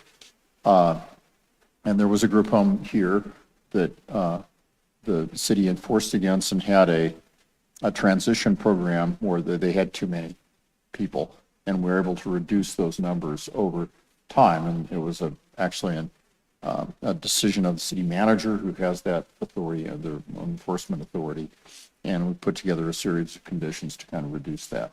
So the city has powers around those kinds of group homes. Those individuals are protected by the ADA in terms of their ability to live in a residential neighborhood. They can't be zoned out of the neighborhood because of their disability, and we're careful to comply with the ADA in that regard. But there are upper limits that we can impose and some standards, although one needs to be careful about imposing standards. Okay, you've got too many cars parking in front of that house because it's a group home for recovering alcoholics. The house next door is peopled by my kind of, my heritage, Norwegians, and they all have a car, same number of cars. It's not appropriate to say, all right, group home for recovering alcoholics, you're limited to 3 cars. We frankly don't get into, and haven't ever gotten into how many cars can you have in front of your house? And if the city were to do that, and I'll shut up in a minute because we're slightly off the topic, but as you can tell, I'm familiar with this. If the city were to do that, it would need to regulate the number of cars you get to have across the board. And those Norwegians are going to have to cut their number of cars down to 7 or 5 or whatever, along with everyone else. And that, interestingly, is why you don't see those kinds of regulations out there. Honestly, if it were to become a problem, there are other tools. I know Denver, for example, had parking, and I think for a while here, parking permits on the street near the high school, on Federal Boulevard, because it's right next to the stadium. There were parking permits so that residents could still park there. The city has plenty of other tools. But it's no question that group homes raise issues, but the city here has navigated those, I think, appropriately. Yeah, and sorry to expand on that real quick. We basically took the position that this state legislation does not impact our ability to regulate group homes. I think that article may have implied that it did. So that's at least our position. We could be wrong, but that's what we're taking. Thank you. Councilor Rowland. Thank you, Mayor. So about 10 years ago, when I was on the planning commission, I do recall that there was an issue. Can't remember which district it was in, but the issue was that there was, I don't recall it being a group home, but the neighbors were complaining. There was a lot of men going in and out, appeared to be unrelated, and the decision was for it to create the no more than 3 unrelated. That's what came out of that, and I don't remember any of the details. I got the impression that maybe it wasn't a group home. Was it? I don't know if it was religious, but that was the only one that I see that is maybe a little bit in the weeds, I guess, is like if it's not a registered religious, it's not a group home, and somebody, just has a lot of people coming in and out, I guess, is it a concern? Is it not a concern?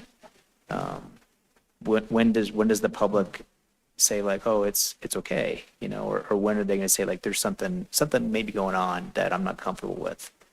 Well, it shouldn't be driven, and I think what the statute is telling us, outside of an ADA group home, we're covering developmentally disabled context, just too many people. That's addressed by occupancy limits and health and safety and fire requirements. And to be blunt, the fact that you might have 7 20-year-old guys in a house that are really going to behave differently than 7 family members or 7 other kinds of people is not a reason to say, okay, we're going to limit to X number of unrelated persons in a home. And in fact, that's what the statute's, really addressing, among other things, is these limitations of number of unrelateds. The fact that you're unrelated does not make you bad by itself. And I get it that families tend to behave differently in a home, but not always. And so I think wisely, the legislation and wisely the city's approach has been, we look at occupancy limits in terms of, do you have enough square feet for those persons? Are there exit windows from the bedrooms? Do we have fire safety in this building? And not at, well, who are you? And are you related to these people or not? And that's how we're going to decide if you can be there. Because we believe that if you're not related, you're going to be worse for the neighborhood. That may be true in some cases, I can't avoid those facts, but from a regulatory standpoint, the legislature is saying that that's not a place to go. Look at your occupancy limits in terms of square feet per person, fire code requirements, and that's your appropriate place to regulate. Thank you. Yep. Councilor Hulteen. Thank you, Mayor. So I am in support of staff recommendations on this for a lot of the reasons that were just discussed. Council has taken this up a couple of times under my tenure. We've also strengthened our nuisance enforcement regulations. So if a household is a nuisance, whether it's 3 people, like the rental property across the street from me that was hugely problematic and they were related, that we have tools at our disposal. So I'm in support of this. It's bringing us into compliance with what our citizens said approved. And so I'm a yes on this. So that's sort of a motion for consensus. Do we have Yep. consensus to move forward on that? Yes, we do, and we have one online. Hands up. Yep. Amanda's hands up. Okay. All right, let's move forward then. Minimum parking requirements. Thanks. So the next two are a little bit more detailed, I think, in terms of discussion, what we're asking of council. I'll go ahead and start with parking and give an explainer of the bill. We'll move into some discussion, and then we have a few recommended changes, but we also have a few questions for council as well. Oh, you're just chips. Okay. Great. So the HB 24-1304 related to minimum parking requirements, it prohibits municipalities from enacting and enforcing minimum off-street parking requirements specifically for multi-unit residential developments within a applicable transit service area. This is a state-created term, and it means any area within a quarter mile of an existing rail or bus line within a 30-minute frequency. Touched a map, we can go through that in a little bit, that basically covers most of Wheat Ridge with the exception of a couple areas. And it covers like 95% of our areas that allow for multi-unit housing, so they're pretty well aligned. And I'll go through that in a little bit. This prohibition on parking would apply to any new multi-unit development that's fully residential or part of a mixed-use building, then the residential portion does not have parking requirements. It also applies to adaptive reuse of an existing building if being converted to residential. What it does not apply to is any other type of development, including commercial, retail, restaurant, office, or other types of residential as well. So it's really only multi-unit. Does not prevent developers from providing parking. It just prohibits cities from requiring a specific minimum quantity of parking.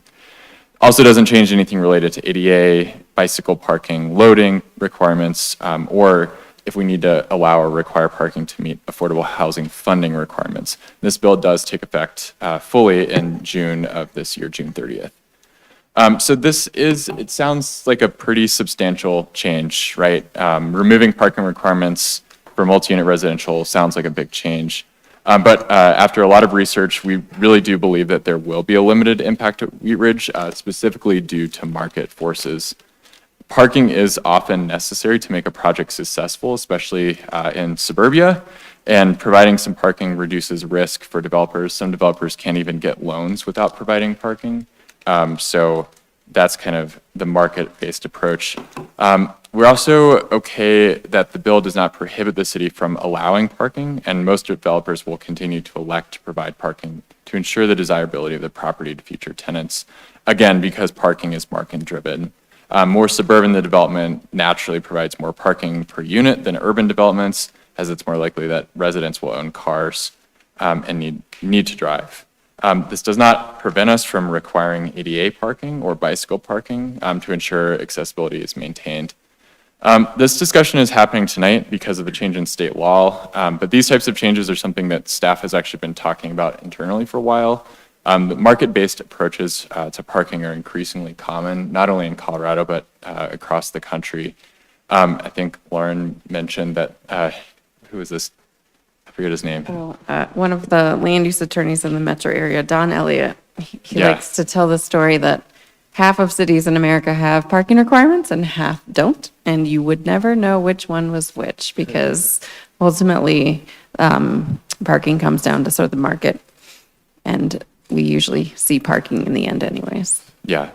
And, for example, the Ives Affordable Housing, they actually wanted to provide a smaller amount of parking, but still some parking for their residents, but they know the amount of parking they need to provide, whereas a more suburban developer like Clear Creek Crossing that's interstate adjacent, they've elected to provide a lot of parking for their tenants, knowing that it's a more suburban area. So we already kind of see some of those market forces at play. One thing that's interesting about the bill is that it allows municipalities the discretion to define what multi-unit residential is within reason for the purposes of implementing the state law. And based on the state law and how it's written and the intent, we really believe that this applies only to typical apartment or condo developments. So think a walk-up apartment, wrapped building, any of those new build apartments, but not for townhomes. And the reason is that townhomes are separately owned on individual lots. They're fee simple, which means you own the land. And they actually function as single unit homes with a shared wall, both under building codes, but also how you actually own townhomes. So in other places in the code, they are kind of lumped into multi-unit residential, but we really do treat them as a separate category than a typical apartment building or apartment development. And so because the bill does not dictate specifically anything related to townhomes, we're actually recommending to update the code to consistently reference townhomes as single unit attached, like a single unit home, and then retain parking requirements for townhomes. So we would not be proposing to eliminate parking for townhomes. It would only be for apartments or condos. Just wanted to put this in here. We probably do need a larger discussion around parking for other types of uses at some point, especially for commercial. I know we approached council back in January 2023 about shared parking on commercial corridors and some of our challenges filling vacant commercial spaces on 29th and 38th. City plan might have some recommendations. So tonight's discussion, we really just want to focus on this narrow subset where we would need to exempt apartments and condo developments from these parking requirements. I do want to mention CML did oppose this bill throughout, although the bill was modified really significantly, more than I've seen any other bill modified that I've researched. The original bill was basically prohibited any parking requirements from being enforced, regardless of the use. And throughout the legislative session, you can see the bill getting amended, and they landed on this multi-unit housing, specifically tying into statewide housing and transit goals. So focused on transit corridors and focused on multi-unit housing. So we are, after all of this, recommending that we comply with the state legislation, specifically because we actually don't think it's going to impact too much in terms of what actually gets built. We would need to comply with the bill, we would need to update all the parking sections in the code to remove minimum parking requirements for multi-unit residential. We would need to refine how we refer to townhomes and single unit attached homes to make sure they're separate from that category. And then we would need to update our zoning requirements and charts to use consistent terminology throughout the code. So we are asking if council agrees with our approach to comply with the bill. And then we do have a couple additional questions for council related to the coverage, but I think we should probably start with discussion on the bill itself, and then we can move into questions if there is consensus. Anything else to add? Okay, yeah, let's Thank take you. questions. Let's start that discussion with Councilor Ohm.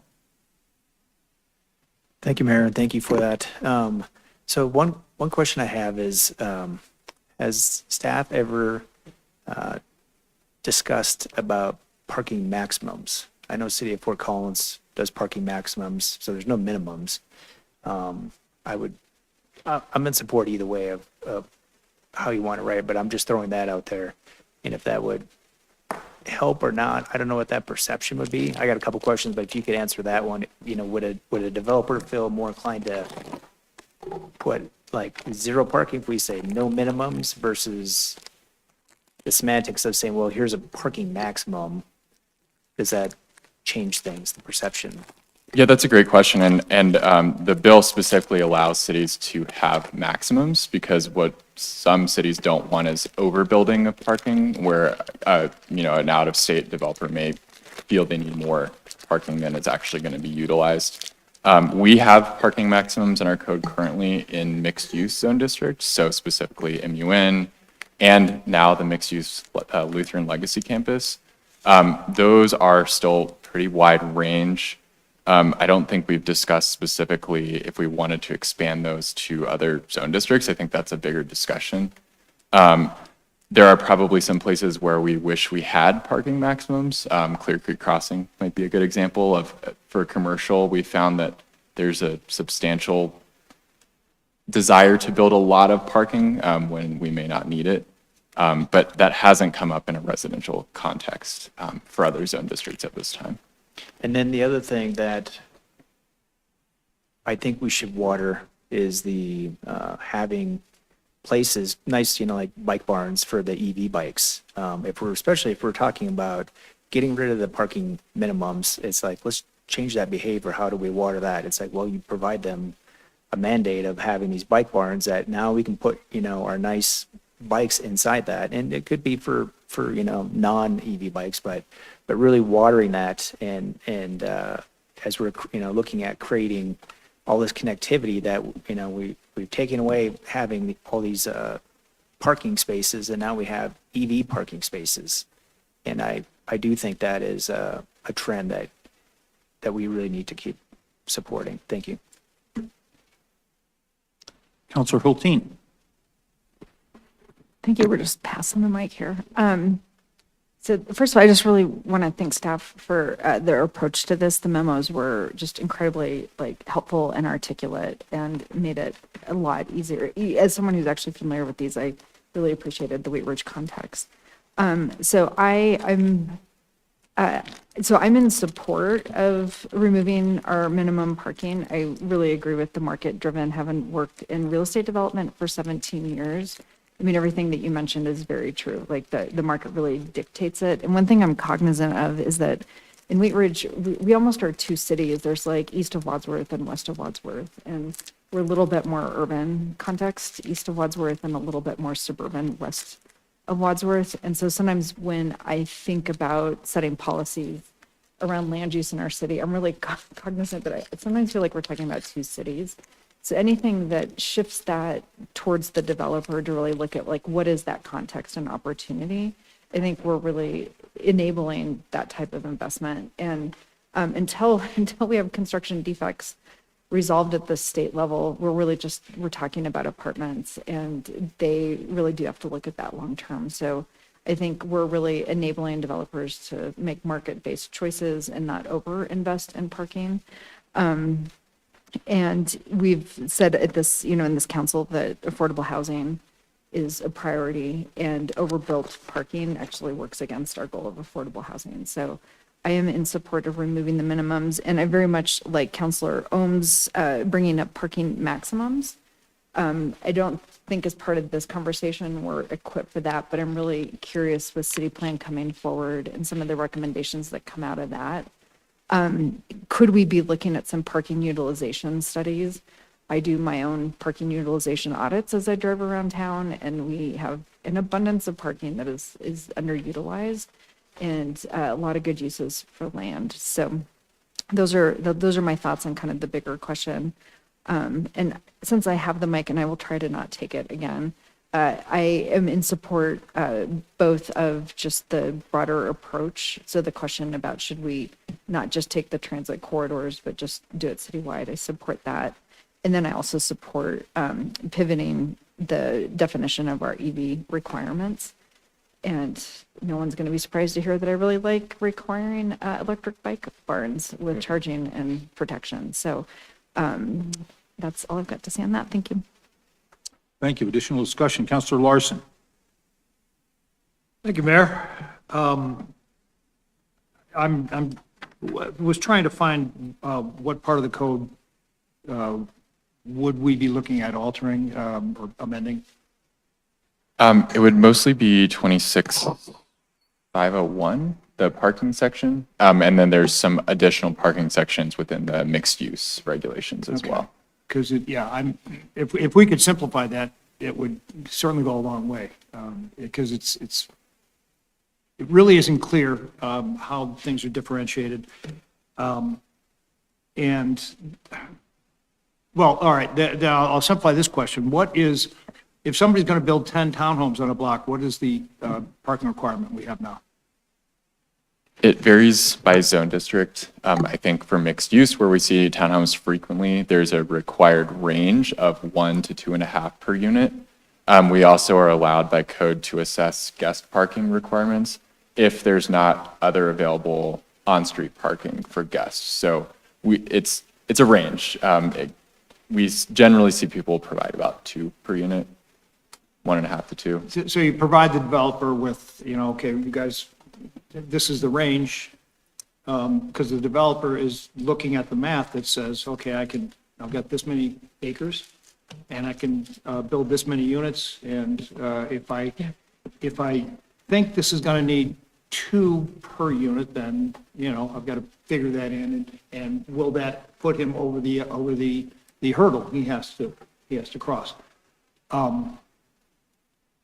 But then I look at Ward Station, and when you go out there to Ward Station on a Saturday morning, there is no parking at all on any of the streets. And whether, I'm not sure exactly what the townhouse requirements out there were, but it just seems like there's never enough parking out there. I'm going to leave it at that because there are some other issues around commercial parking that we can get into later. Excuse me, Mayor. Yes. Councilmember Weaver does have a question. Okay. Councilman Weaver has a question. We'd like to go to her now. Thank you, Mayor. Just to follow up on what my colleagues have been saying, I do agree, and I do like these proposals, and I'm in favor of them. I was hoping that someone could speak to what do we require of the developer? Because to Dan's point, around me, there are several higher density, older apartment buildings, and there is not a lot of parking. And so people end up parking their second car on the streets. And of course, after 5 or after 6 or after 7, the streets are really full. And even in sort of the west side of Wadsworth. And I was just curious, whether it's a condo or an apartment, are there requirements? I mean, what sort of happens on the owner end of, okay, these are your spaces, you can only use this. But what stops a person from having a third or a fourth car? Just because we are in a Western city and we're in a suburb of a city, and I'm just, I think this is fantastic in concept. I think there are some areas around Wheat Ridge, however, that the parking is really a problem because it's already pretty dense already. So I don't know if any of you could speak to that. Yeah, I think we have 2 different processes at play. It's similar to the occupancy. There's the regulations that come in when you're developing, and then there's the enforcement of a nuisance afterwards. So at the station area, for example, every one of those townhomes is a 2-car garage. We measure the width of the townhome to make sure we're not calling a 2-car garage when it's actually narrower.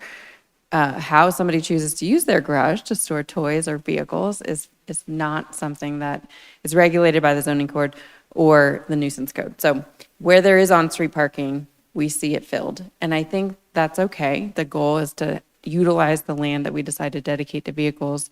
Similarly, we don't dictate in the municipal code how parking is assigned or paid for.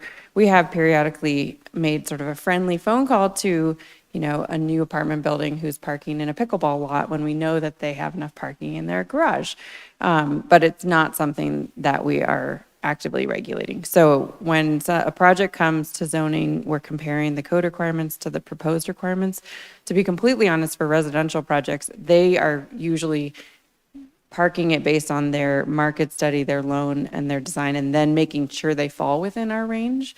We see the commercial developers significantly more aware of our code requirements when it comes to parking, just because folks, I think, tend to know who they're marketing to and how many cars folks have. I think periodically what we're seeing is tenants needing to be a little bit more aware of the leases that they're signing or the properties they're buying based on, the vehicles or other items that they'd like to store or park in their areas. So it's tricky. Some of it is zoning, which is how it's designed and built on the front end, and some of it is just sort of the evolution of a property's use and the folks who live there.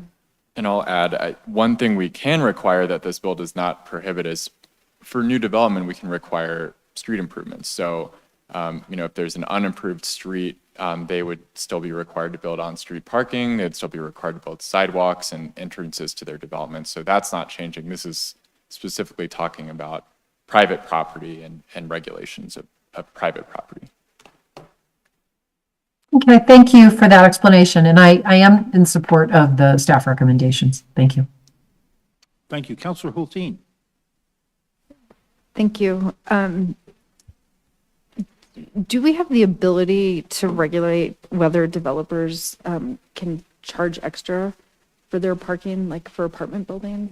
Because I think what we've seen is that there's abundant parking built, and then the developers, the apartment operators are charging a lot of money for that. So the people living there are opting to not lease, but rather park in the neighborhoods instead. It doesn't sound like something, but I just want to bring it up because that's not, I mean, we can build as much parking as we want, but as long as they're doing that, it's going to drive people to the street. Yeah, I'm trying to think of sort of what regulatory tools, we don't have, obviously, such a system. Trying to think of how you do that. You'd have to have a separate kind of rates ordinance, like you would regulate, trying to regulate rental, rental property rates. It would have to be, pardon me, it'd have to be a regulatory scheme that is would be unusual for a city. Like saying, okay, you're in the tire business, here's the prices you can charge. That would be, I think it'd be really difficult. I don't know of any cities that do that. I'm trying to think, the hesitancy you're hearing is I'm really kind of ticking through the half dozen tools that we bring to bear on things like this and checking and saying, no, that one wouldn't fit and that one wouldn't fit. It'd have to maybe be adjunct to some other regulatory scheme we have, but I think it'd be hard to do. For example, rental rates are always challenged, or at least local regulation of rental rate schemes are always challenged by the private industry, and sometimes they succeed from just a sort of anti-competitive defense.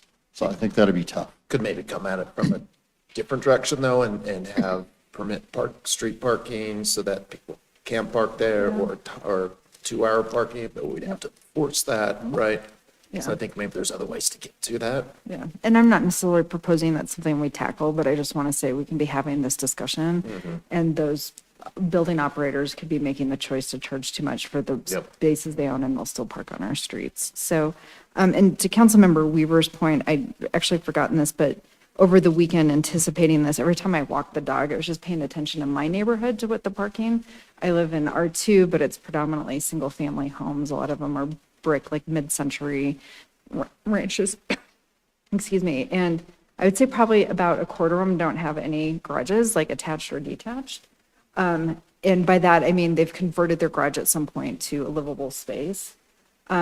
And then, so they are parking in their driveway and parking on the street. And then I'd say about another half of my neighbors either can't fit their oversized truck into their small garage, and so they're parking on the street in the driveway, or they are storing so much or using their garage for an auxiliary use. So I just want to say, like, we're talking predominantly about like the impact of an apartment building, but like within the neighborhoods, this is like an equivalency issue that is driven by some of the individual choices that people are making. And we are a community flush with houses that were not built with parking for modern times. So whatever developers do moving forward, they're probably doing better than most of my neighbors' builders did in the 50s. So, and just a reminder, people have the right to park on the street. We built our streets for parking. So I know not everybody loves that, but that is part of the public use of the street. So thanks. Thank you. Councilor Larson. Thank you, Mayor. And we just heard that the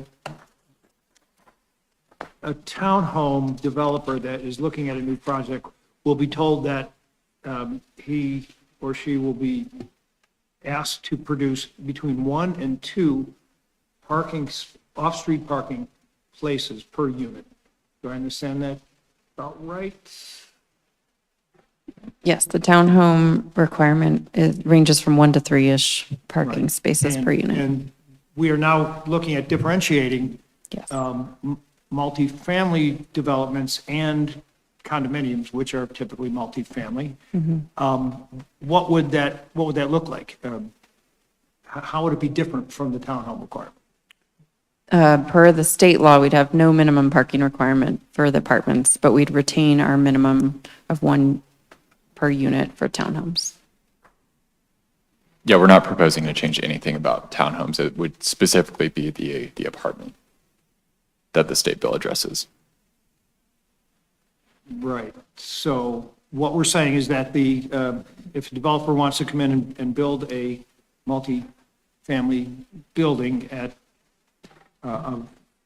near, shown on the map here, in one of those areas, they would not be required to provide off-street parking. By the I'm city. trying to just state as clearly as I can. Yeah, so That's correct, yes. they would be allowed to provide parking, but they could But they dictate wouldn't that amount. be required to Correct. provide parking. Yeah. Do we anticipate any, because I can, right off the top of my head, come up with a couple of scenarios where the people that live across the street or down the block are going to be upset with a plan to do something like that.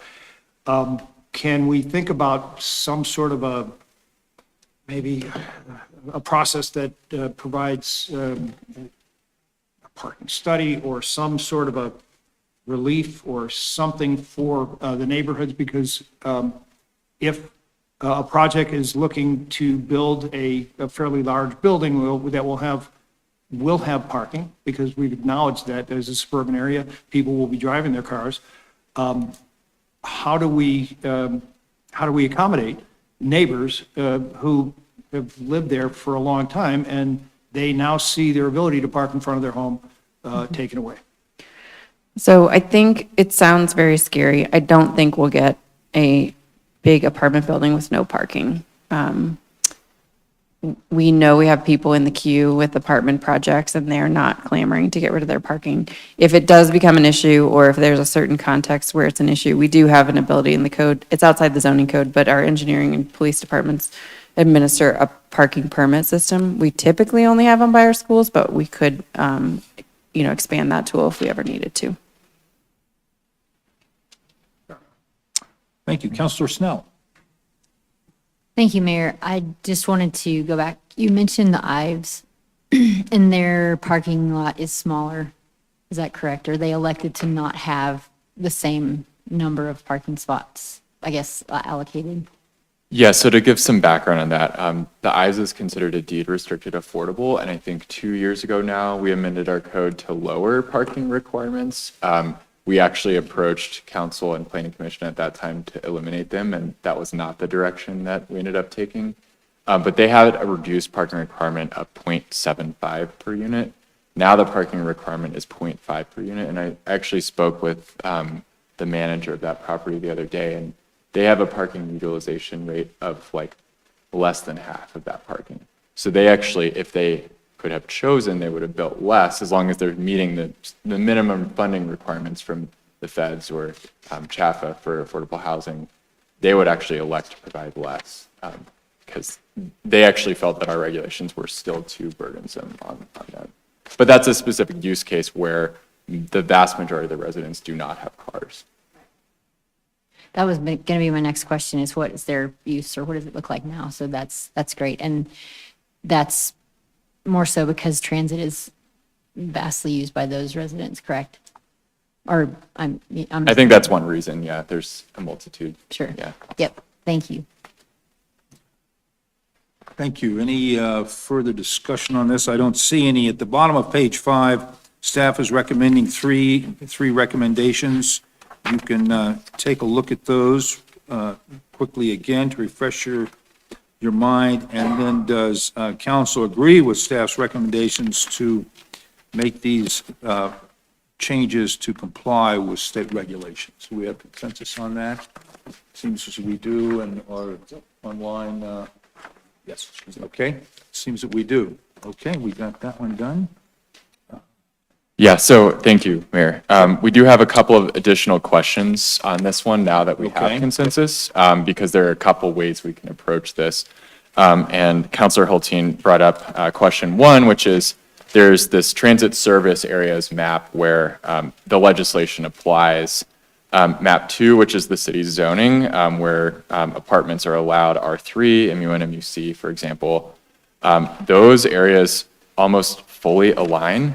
And so I think our recommendation would be that it's simpler to exempt all multi-unit residential from the requirements rather than applying separate rules for areas inside and outside the transit service areas. If there's any questions on that, let me know, but that's our recommendation just based on the maps. And we also don't anticipate areas further away from transit seeing multi-unit housing. A lot of it's our R1 series or Crown Hill Park, but you can kind of see it covers basically all of East Wheat Ridge, Clear Creek Crossing, and the transit area. So if we could have a discussion and consensus on that specific nuance so that we Yes. know how to write our code language, that would be helpful. Thanks. I had a question before, and I'm going to come to you next. On the 30-minute frequency in state statute, is that 30 minutes on it for 24 hours? I don't have the exact how that was defined, but it's within transit service hours. So it may vary depending on the transit line. That's not something that came from staff. Okay, thank you. Mr. Larson? Thank you, Mayor. And just so I'm as clear as I can possibly be with this, when we're talking about exempting all multi-unit residential projects that come in, we're assuming that they will also all be along the corridors.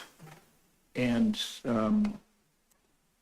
I can't think of an area in the city that is already zoned for multi-unit residential that's not. Do you guys know of any? You're right. Because of the preponderance of bus service on the east side of Wheat Ridge in particular, where we have more R3 zoning in our neighborhoods, we don't have the their map layer to overlap onto our zoning, but based on our analysis, you're right. It looks like nearly, if not all, zoning that is eligible for multifamily is covered by this transit service area map. And we don't anticipate that anybody's going to come in and say, I'd like this area, that's a good mile away from the nearest road to be rezoned for multi-unit. Because they don't exist now, right? Yeah, you're correct. I think in the areas that are not covered by the transit map, so just south of 70, that is under our 44 sub-area plan, and that gives us the policy guidance to say if you're going to have redevelopment there, it needs to be compatible, so we would expect it to be more duplexes or townhomes. So I think we'd all be a little surprised if somebody found a little wedge where an apartment building would be an appropriate zone change outside of these boundaries. And we would still need to follow our comprehensive plan too, which Right.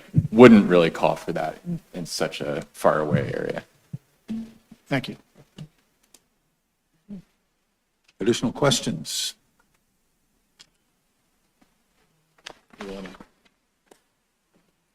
Consensus on that. All right, so this was question number 1 on page 6. Do we have consensus to move forward with that recommendation? Sorry, we're consenting to number 1 and not number 2. Correct. Yes. Okay. Okay. So it looks like we do have consensus on that. Now, number Thank 2, you. please. Yeah, number 2 is a little bit simpler, hopefully. But we, last year, maybe 2 years ago now, we passed the EV parking regulations, which were based on the state model codes.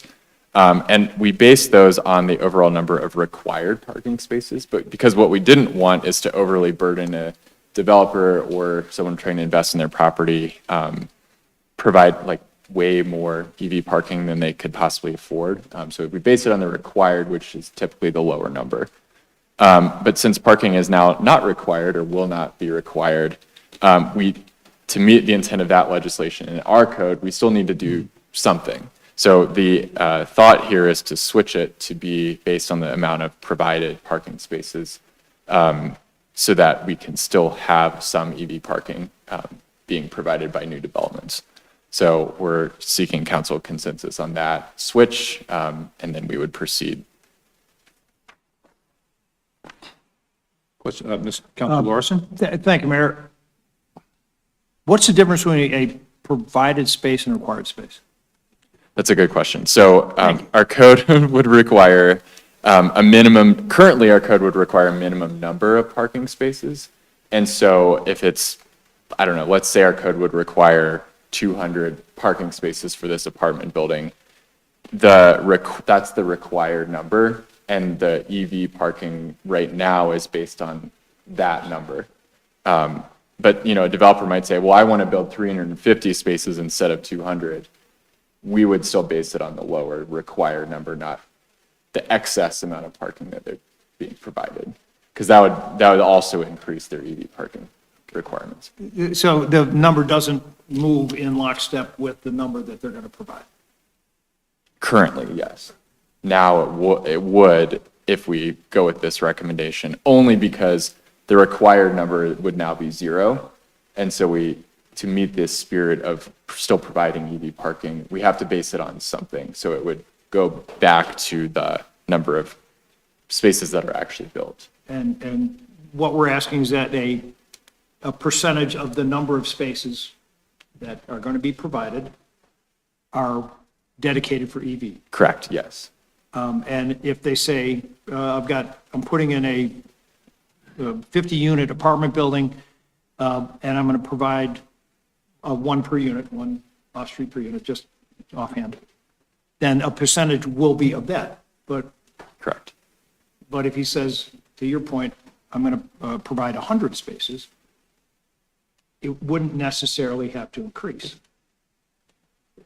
It would under the new recommendation. It would. Only because we have to base the requirement on something. And if, at this point, if someone is voluntarily providing a large amount, we have to base the requirement on something. If we're requiring 0 parking, then we would also be requiring 0 EV, which defeats the purpose of the EV legislation. Yeah, so presently, the EV requirement rides up and down with the number that it's required. But if you don't have a requirement, and you have to attach something, so the EV requirement would ride up and down with the number chosen by the developer to provide. Is it something that there will be some spaces provided? I mean, maybe there will be a building that goes up that has no off-street parking. Conceivably, unlikely, especially the understand. larger. I'm always that it looking at gets. it, the exceptions that could come up. The larger the commercial and the larger the multifamily, the more likely they are to exceed our minimum requirements today. So, Okay. Realistically, then, yeah. yeah. And what we've seen so far is nobody has provided EV parking without it being required. So we feel confident that would diminish substantially if we didn't change this approach. Councilor Holmes? Hypothetically, if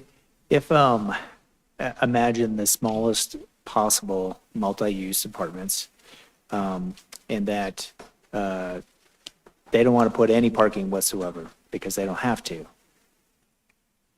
First question is would that be compliant with ADA? Because now there's no ADA parking next to the apartments. And number two, I'm assuming that because we want to put in EV parking, there would have to be ADA EV parking as well. So what it sounds like is that there would be a bare bone minimum at any rate, right? Potentially, yeah, I talked to Renee about this a little bit. If there's 0 parking, like 0 parking, then there's no ADA parking requirement. If there's 1 parking, then that is ADA. So the same logic would apply to EV as if you're being required to provide 1 EV space, then it's also the only parking space that's EV. So, yeah, a little confusing, but that's ADA relies on having parking in the first place, and we know that there's buildings that have no parking and they have no ADA. Hey, Mr. Dahl, I just had a theoretical question for you. Could we construct an ordinance that if we had zero parking requirements, to require EV charging based on a previous requirement of the code, what was in effect at this time here, so that you'd have a reference back to the math? Might be able to if you characterize it as EV charging stations. It's not parking right now. But effectively you get parking, but that's how I do it. Okay.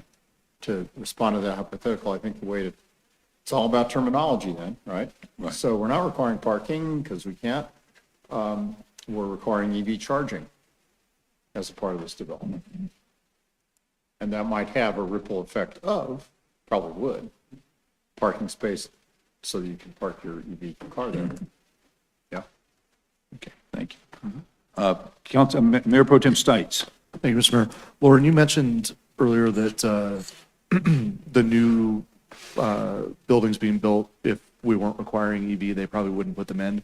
What's the reason for that? Because we've talked about the market kind of determining parking spaces, all that stuff. Why wouldn't they want to put them in? Yeah, that's a good question. The market-based parking approach assumes that most of the potential tenants for a building have a vehicle, but I think they're agnostic as to whether or not they need to accommodate the charging component of the vehicle. And because EV infrastructure is an added cost and parking stalls already cost between $3,000 and $30,000 per stall, they have not been motivated, nor have they needed to provide the charging component in order to lease up the building. They usually do need to provide some parking, basic parking, to lease up the building. Thank you. And I think there have been a couple developments that have put in some EV, but obviously not at the rate that our code would currently require. It's much less. Thank you. This is on question number 2 on page 6 concerning EV parking based on the overall numbers. Does council agree with this recommendation for procedure? We do? Thank you. And, okay, good. All right. Mr. Cutler, continue on. Great, thank you. The last one for tonight is the accessory dwelling units bill, House Bill 241152. We talked about this a little bit back in June when the legislation was just passed. And since then, we've done more research and had a little bit more lessons learned on our own implementation of our current ADU ordinance. And some additional guidance has been released. So the list to discuss actually has gotten a lot shorter as we found we're in compliance with more of the bill than I originally thought, which is good.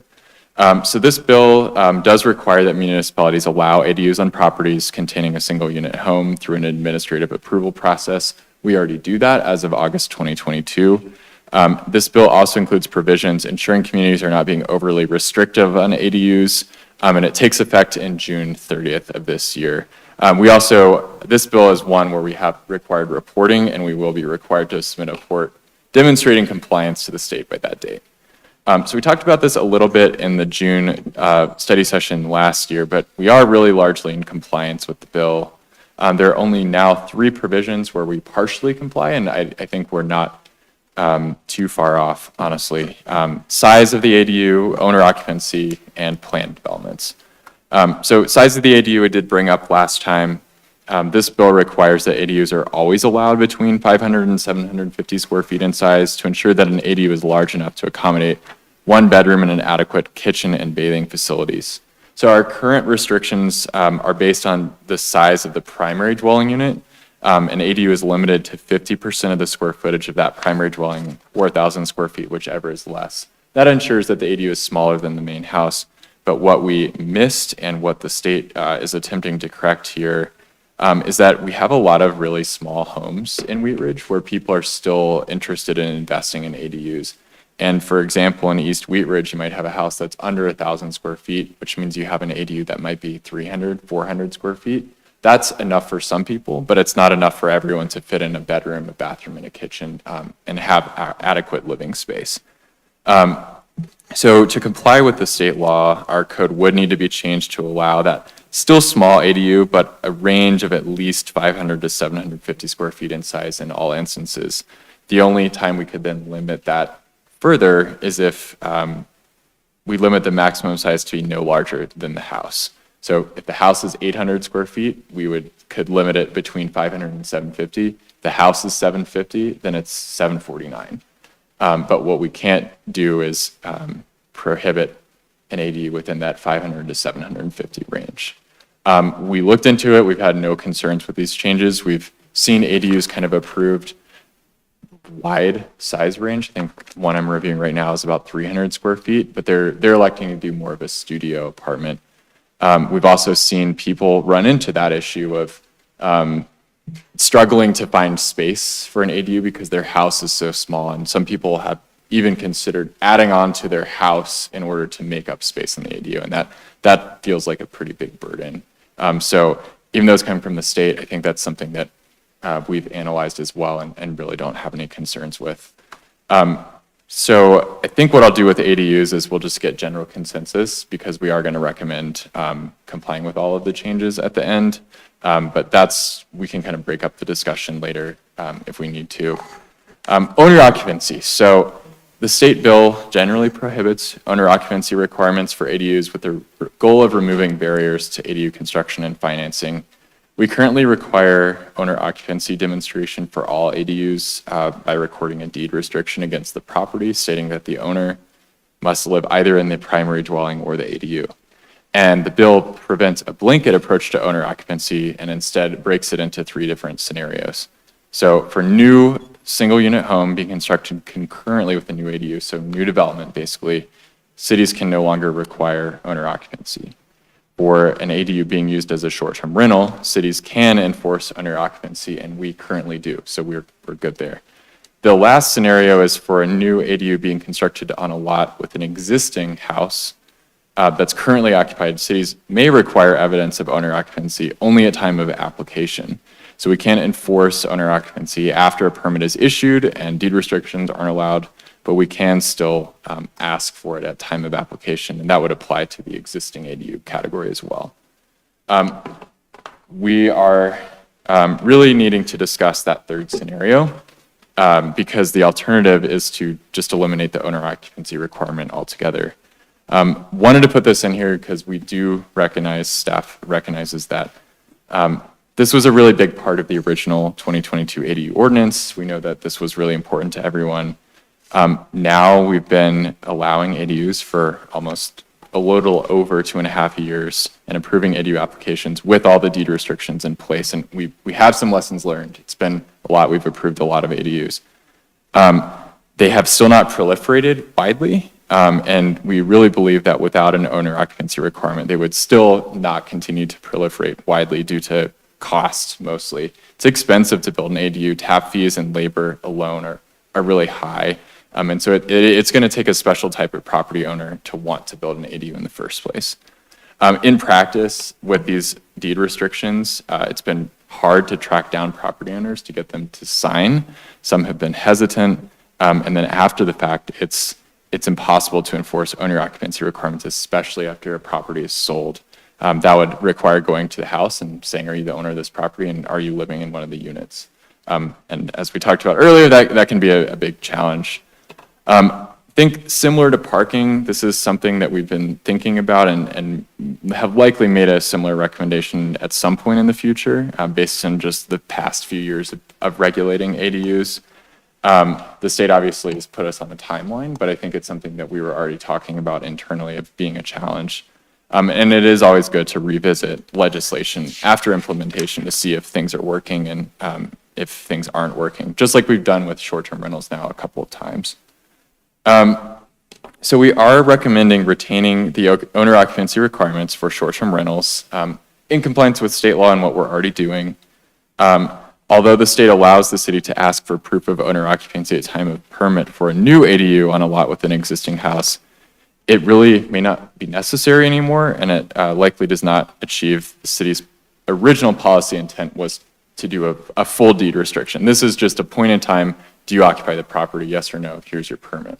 We can no longer do the deed restriction. So more to discuss, and we have a question on that, but That's kind of the background of why we've shifted our approach.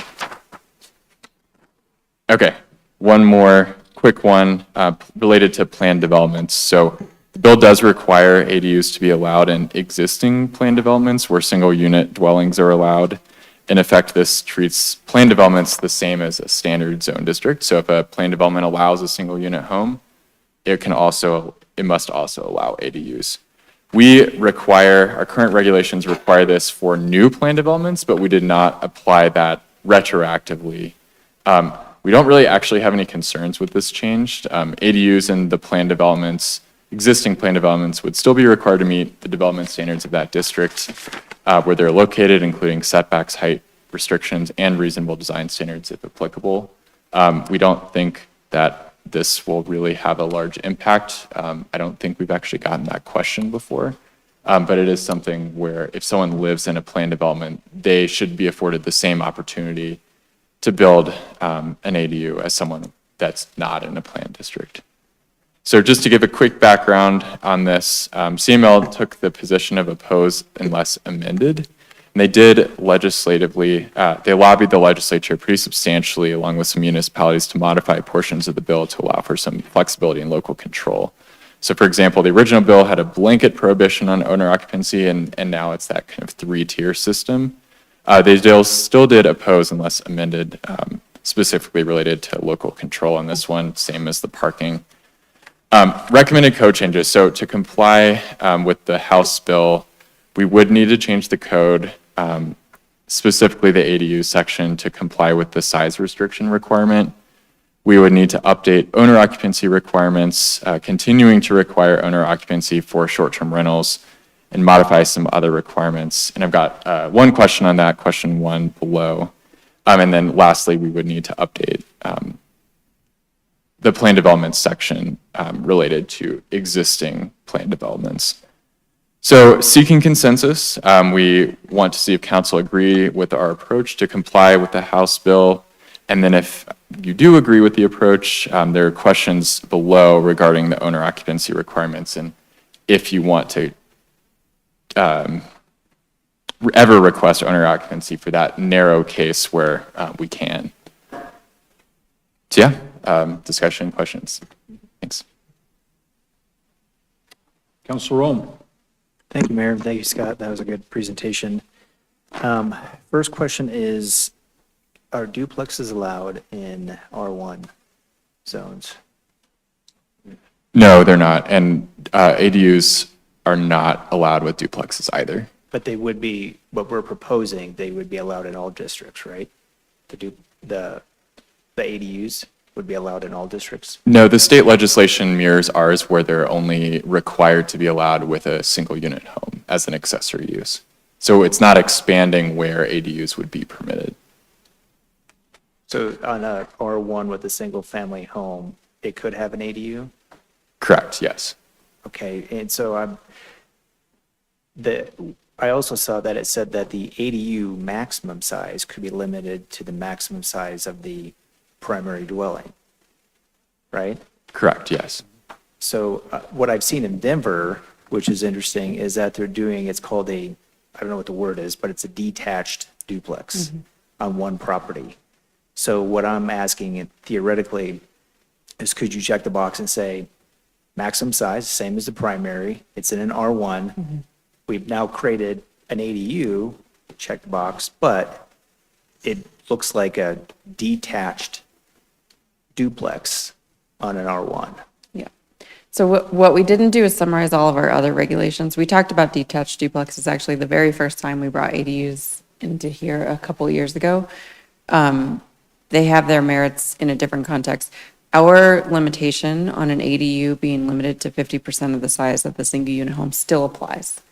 The only time where we have to modify our size standards is if the home is so small, it would result in such a tiny ADU, we have to allow it to be a little bigger. So Okay. the scenario that you describe of a big home in an R1, they'd still have, the ADU could never be more than half the size of the home. So I think our rules are just a little different than Correct. Denver's. Detached duplex, we can bring, is a discussion sort of with the city plan of like, are there other ways we want to introduce alternative housing options in our neighborhoods? And- Um, yeah.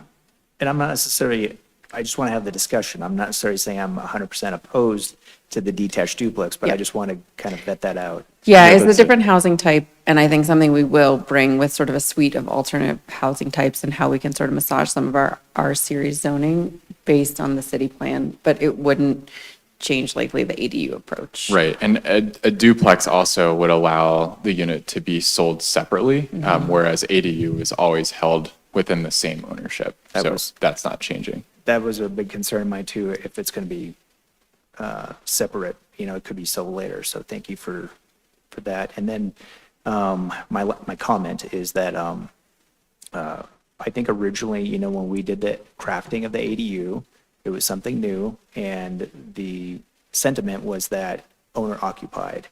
And I think that was good. I felt like that was what I would kind of call training wheels. There was other groups that were saying, I know like the AARP, like, hey, you should not do that, but I feel like this is something new. And if what I'm hearing from staff is, that we haven't had a lot of issues, I feel like I might be okay with taking the training wheels off and changing that, that it's done its job. Thank you.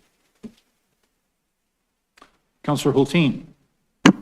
Thanks. I have a question. So I just want to clarify that the 500 to 1,000 square feet is establishing a property owner's right to build at least a 500 square foot.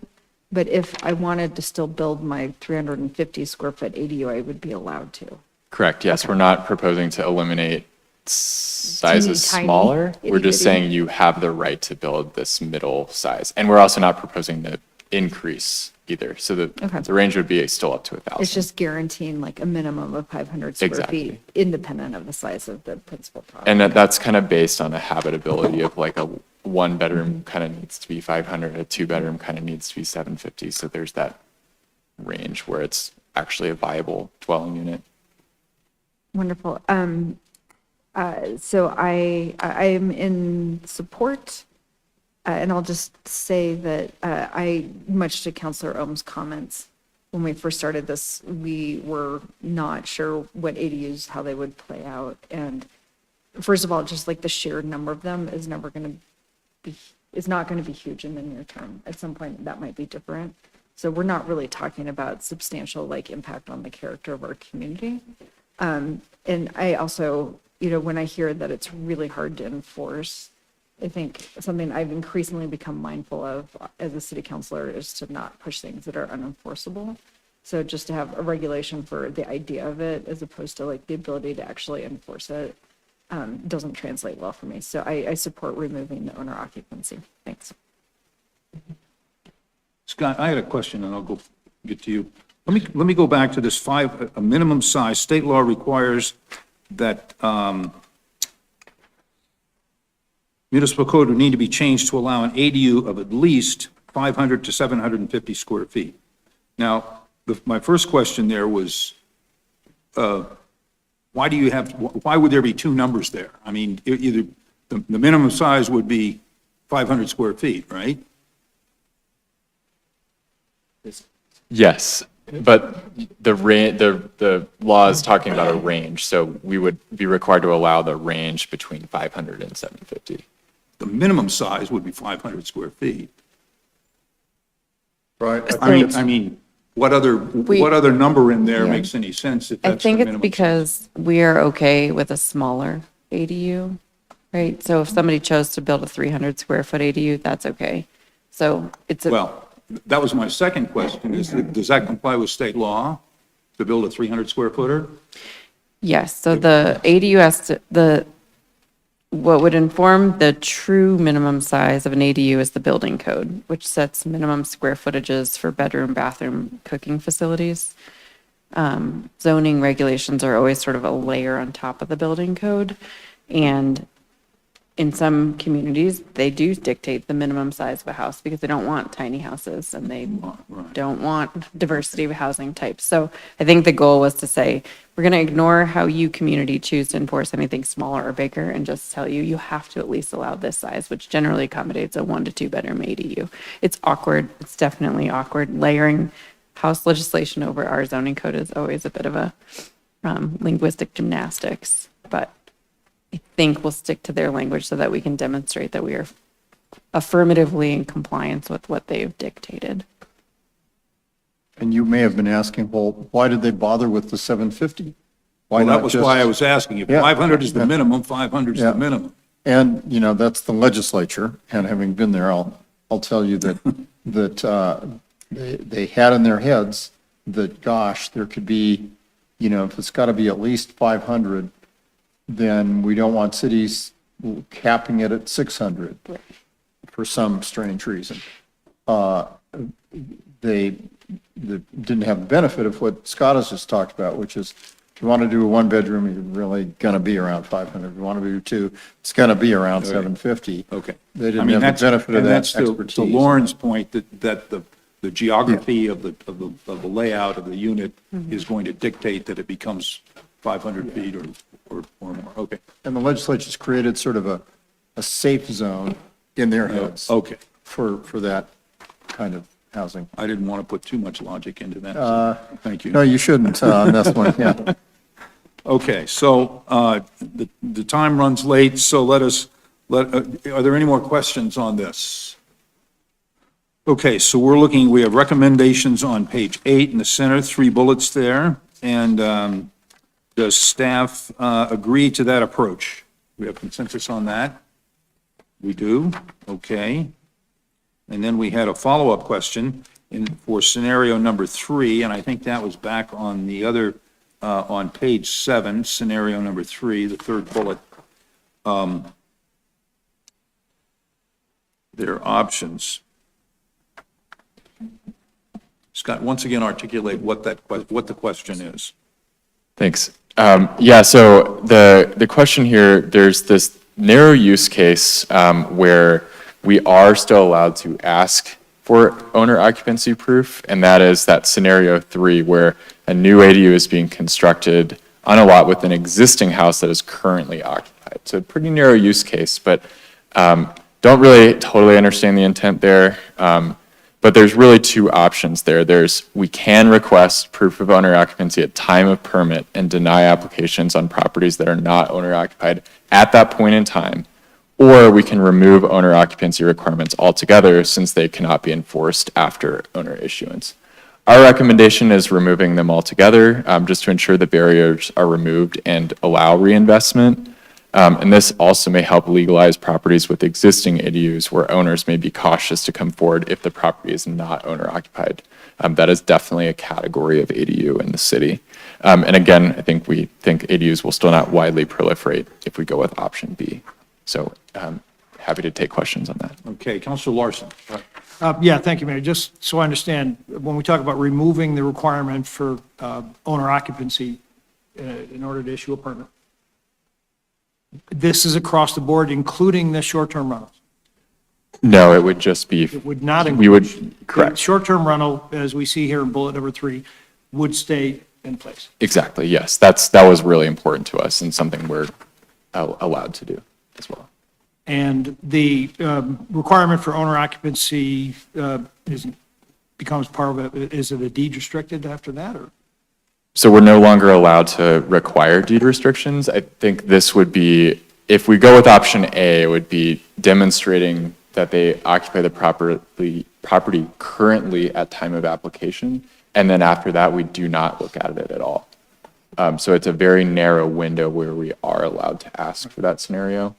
I think the only thing that comes to mind is maybe like a fix and flip where they're not occupying the property and you don't want that type of development, but it's a pretty narrow use case for why we would ask at that point. If they're talking about building a short-term rental? Well, in that case, we would require the property to be owner occupied in order to receive the short-term rental license. So if it was going to become a short-term rental, there would be other places in our code that would still require it to be owner occupied. Okay, how do we feel about that? Yes, consensus on that? On the question? Remove owner occupancy except for short-term. Yeah, the option B, I think, is what, yeah. I think we would want to see consensus on option B if council agrees. So consensus for option B? Consensus for option B. Okay, it looks like we have consensus for option B. All right, we're almost there. So the other half of the ADU bill is related to the ADU supportive jurisdiction. This should be pretty quick.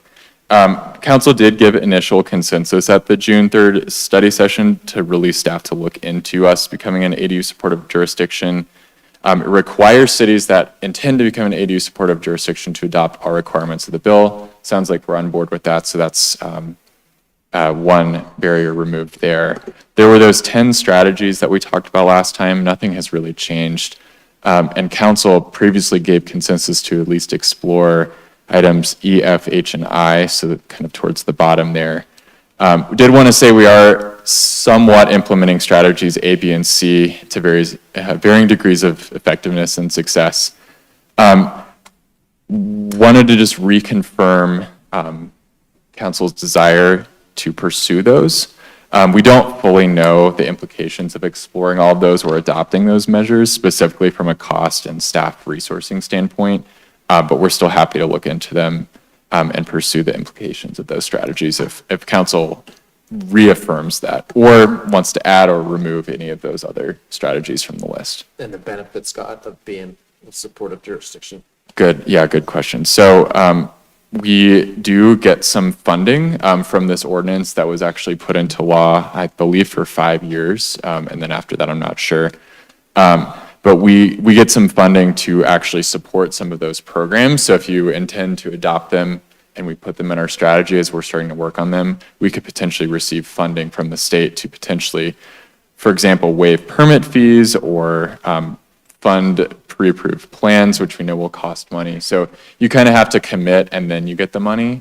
But the bill is fully funded currently, is from my understanding. The bill is totally funded? At least through, I don't remember, it was at least one first few years, yeah.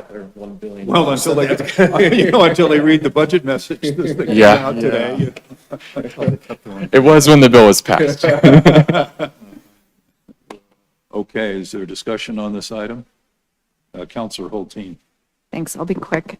So just to clarify, Scott, to be eligible for the funding, we have to enact just one of those? Like what makes us eligible? Can you just clarify? Sorry, you may have said It's it, at but- least one. My understanding, though, is the more you adopt, the more competitive you are. Okay. In order to ensure that we're actually fully committed. Okay. Well, so I mean, I love all of them. I think I would be okay with pulling H from the list, which is the pre-approved plans. I just feel like everyone's gonna have like such unique needs and that there's a lot of actual like online plans that you can get. I would much rather we're focusing on like prefabricated ADUs, which I think would actually be more substantial reduction in cost than the pre-approved plans. So I would be okay if we took that off the list for staff consideration, but still very much support the other three.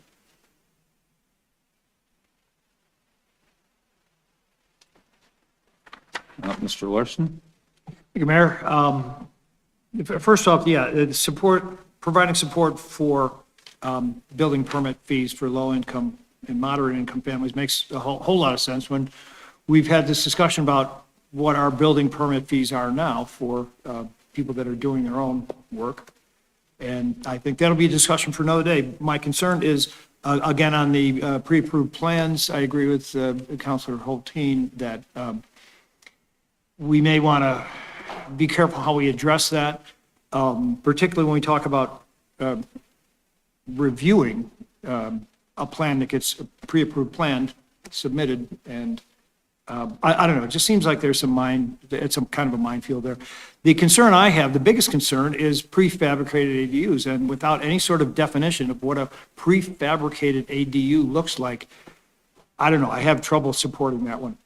Because prefabricated ADU can be a shipping crate.